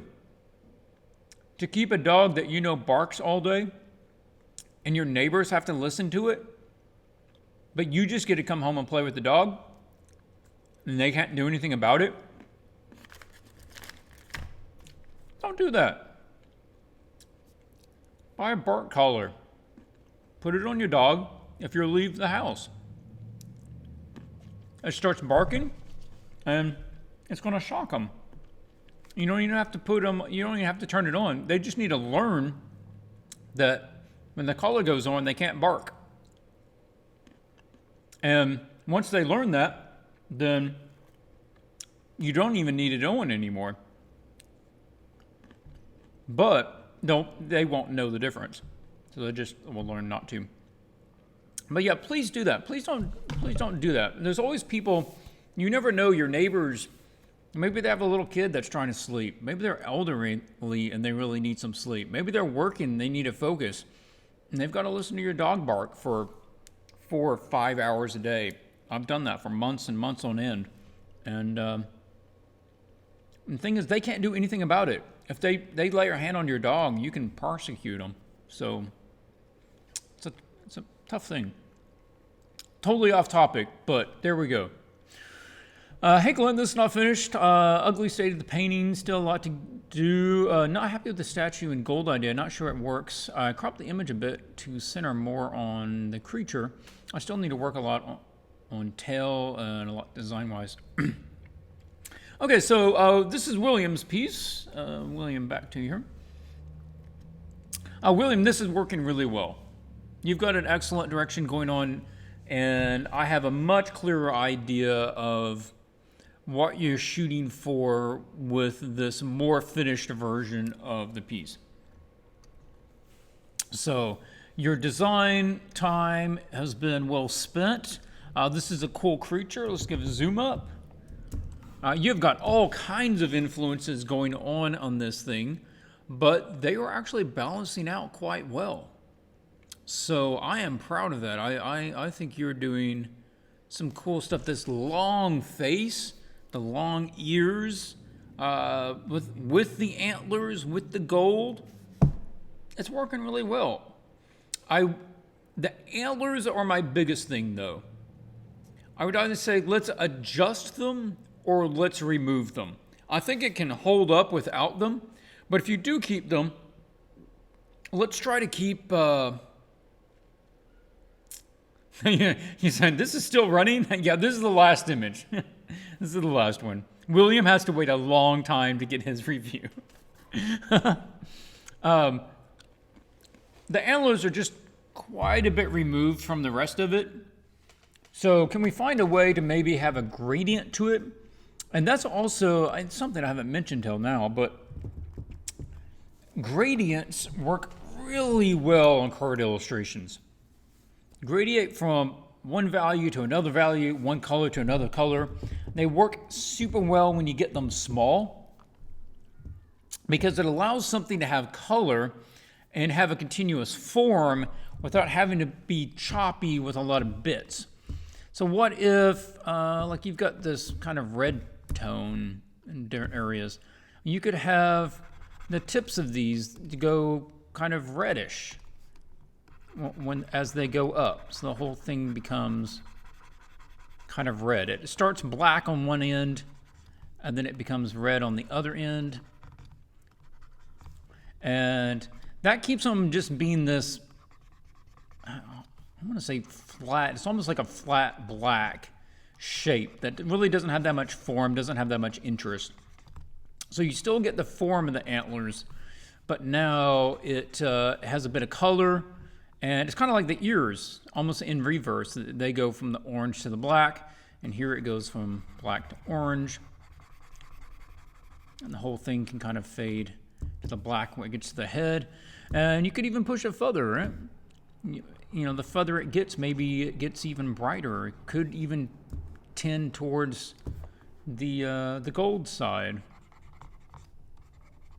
Maybe the oldest versions of these creatures, the tips of them start to go gold.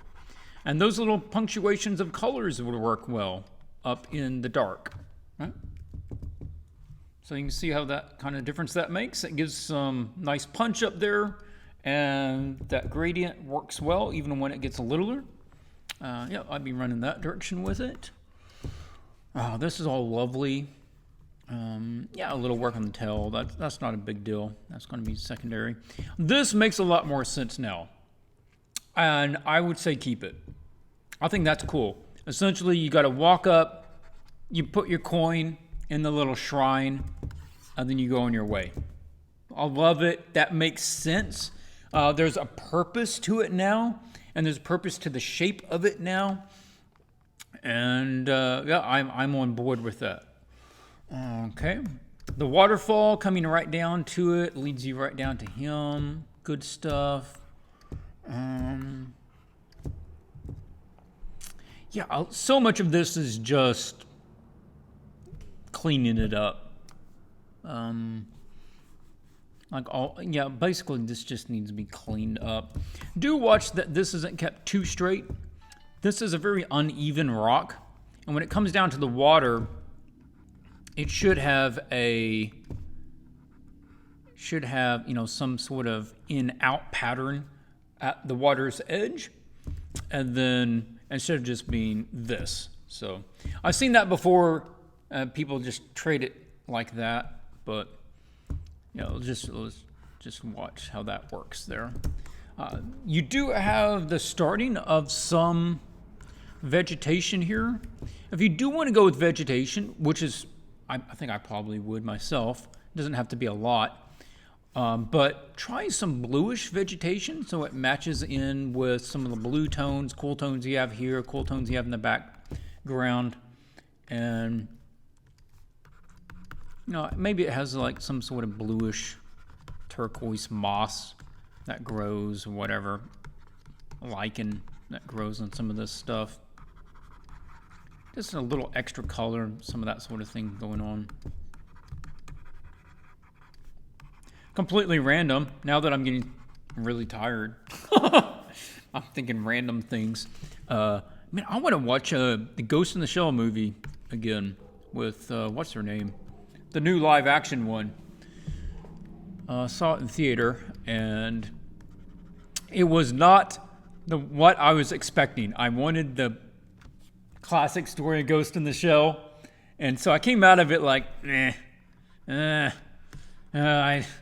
I was super biased when I came out of it because I wanted it to be something else. And now I'm thinking, all right, now that I know what it is and what they were trying to do, I want to go back and watch it again and appreciate what they really did, because there was some really excellent design direction and prop building and set design and and character design in that. Just some of the best cyberpunk we've seen on the big screen, and I want to go see that again. So, if you want to go something in that direction, just bringing in a little of that background color here to the foreground, letting those blend together. I'm not getting the idea that this is a really, really warm light. It seems fairly well balanced. Scarlett Johansson, yeah, she played. It's Major Kusanagi in the classic, but they go by a different name in the movie. So this is something you have to figure out. This doesn't seem like a real tinted light, like a really orangey light, except for it seems really warm and orangey up here. So if it is, then let's make sure that stays consistent through a lot of it. It says, I'll have to watch the live action one as I love the anime. The design works. The design is beautiful. I bought the Art of Ghost in the Shell book. And it has some concept art in it. It has some close-ups of different designs of the body and stuff. And some really beautiful images in there. If you do go and watch the live action, realize that it's not the same story. It's weird. It's weird because they use a lot of the same locations, even some of the same dialogue, some of the same combat scenes, but it's not the same story. And that's what I felt was odd, because if you just want to do a new story, then give me a new set, give me new situations, instead of trying to get the old ones, like you have, If you've seen the old one, you've seen it. Like she fights the big tank, right? And she's like trying to dodge around and fight this big tank thing, the spider tank. And like they have that in here, and then they have her diving in the boat scene in here.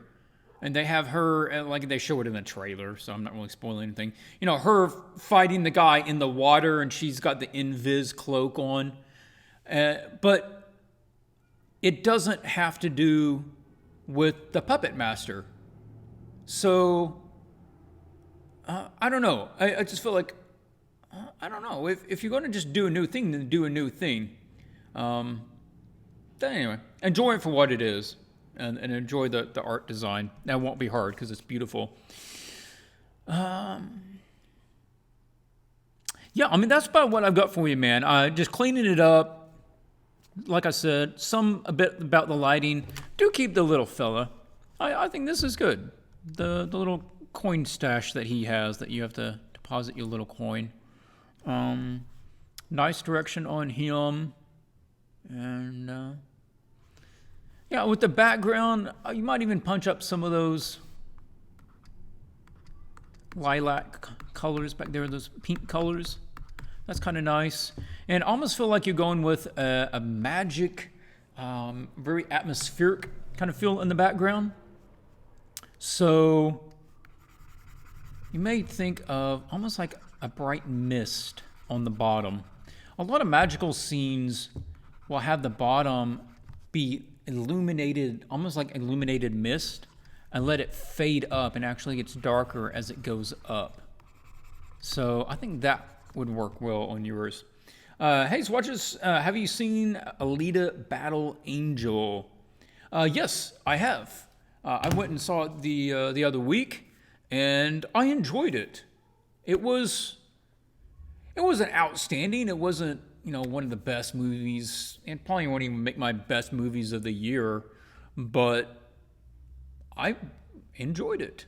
I was wondering if I was going to be able to get over the uncanny valley with Alita and her big eyes and everything, and it really wasn't an issue. They made some changes to it, and it was effective, and I actually came out really liking Alita, just the character. I forget the actress, something Salazar, I believe, played her. And she must have done a really good job driving that performance because you really kind of connect to it. And it drops the ball in a couple of places. I'm not going to give, story stuff. But establishes it in the trailer. Like, there's a love interest between her and this guy.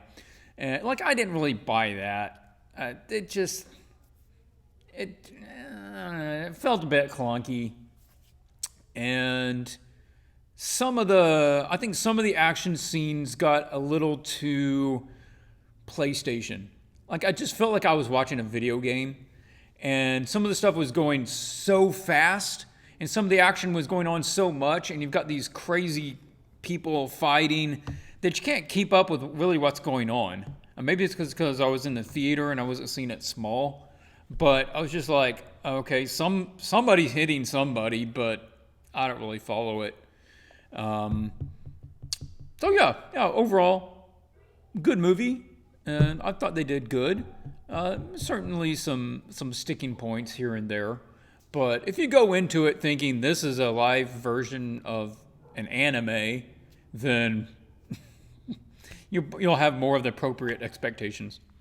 I don't know if they are going to do a sequel. I hope so, because they don't wrap up all of the story. There's multiple story threads going on throughout the movie, and the end of the movie wraps up a good group of them, but it doesn't wrap up all of them.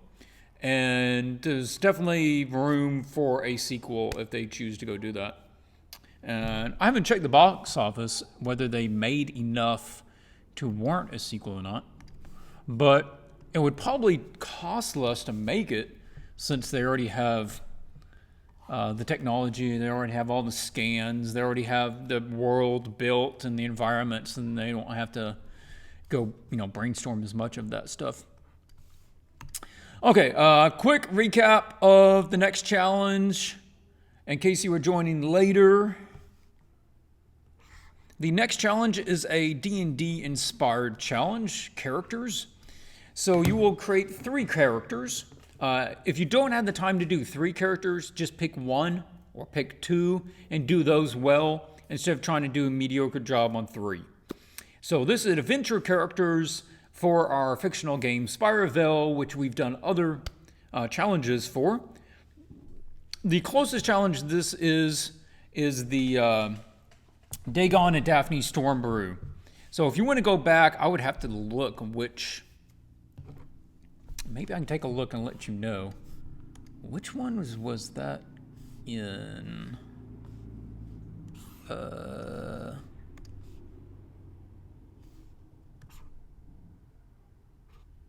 Where's Swatches?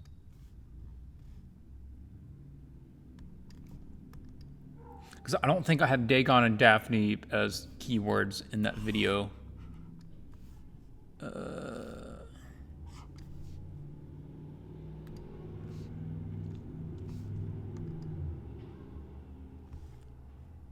No, I didn't even put names on these old ones. Okay, Livestream. Go take a look at, let's see, 59, 60, 61, 62, 63. I guess that's probably like Livestream 63, 64 is the Dagon Daphne fantasy characters. But it's going to be very similar to that one. You can go take a look at some of those images. Just to clarify, where will you be posting the new challenge brief? The new challenge brief will be added to the top pinned post on the Swatches Facebook page. I have the old challenge out there right now, but I will replace it with the new challenge. That post will always be at the top of the Swatches thread. It's part of my intro, welcome to Swatches on Facebook thing. I will also be posting it out on the Patreon page, so you can go out there to take a look for it as well. So pick 3 characters. 2 of them are playable characters, you know, for a fictional game. And one of them is a enemy type, troll, goblin, golem. And they are without background. They should be clean background. Make sure you go out there, get a library of reference images for Dungeons & Dragons, Pathfinder, those sorts of things. Basically breakdown of their look. I don't want to give you a lot of direction on what these guys look like other than just the basics, you know, body type, what kind of weapons they use, and you can choose what species.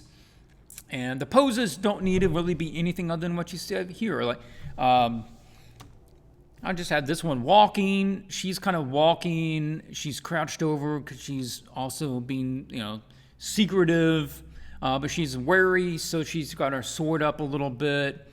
You know, he's a mage, so he's got his staff out, and he's got magic stuff flying around him. This lady's got some magic, so she's more aggressive. Sure, her legs are wider. This is Igor Bondar's work, if you want to go look at his stuff. So, there we go. You got 2 weeks for this one. No live stream next week. I will be at Spectrum, and then we'll be picking up the week after that for the sketches.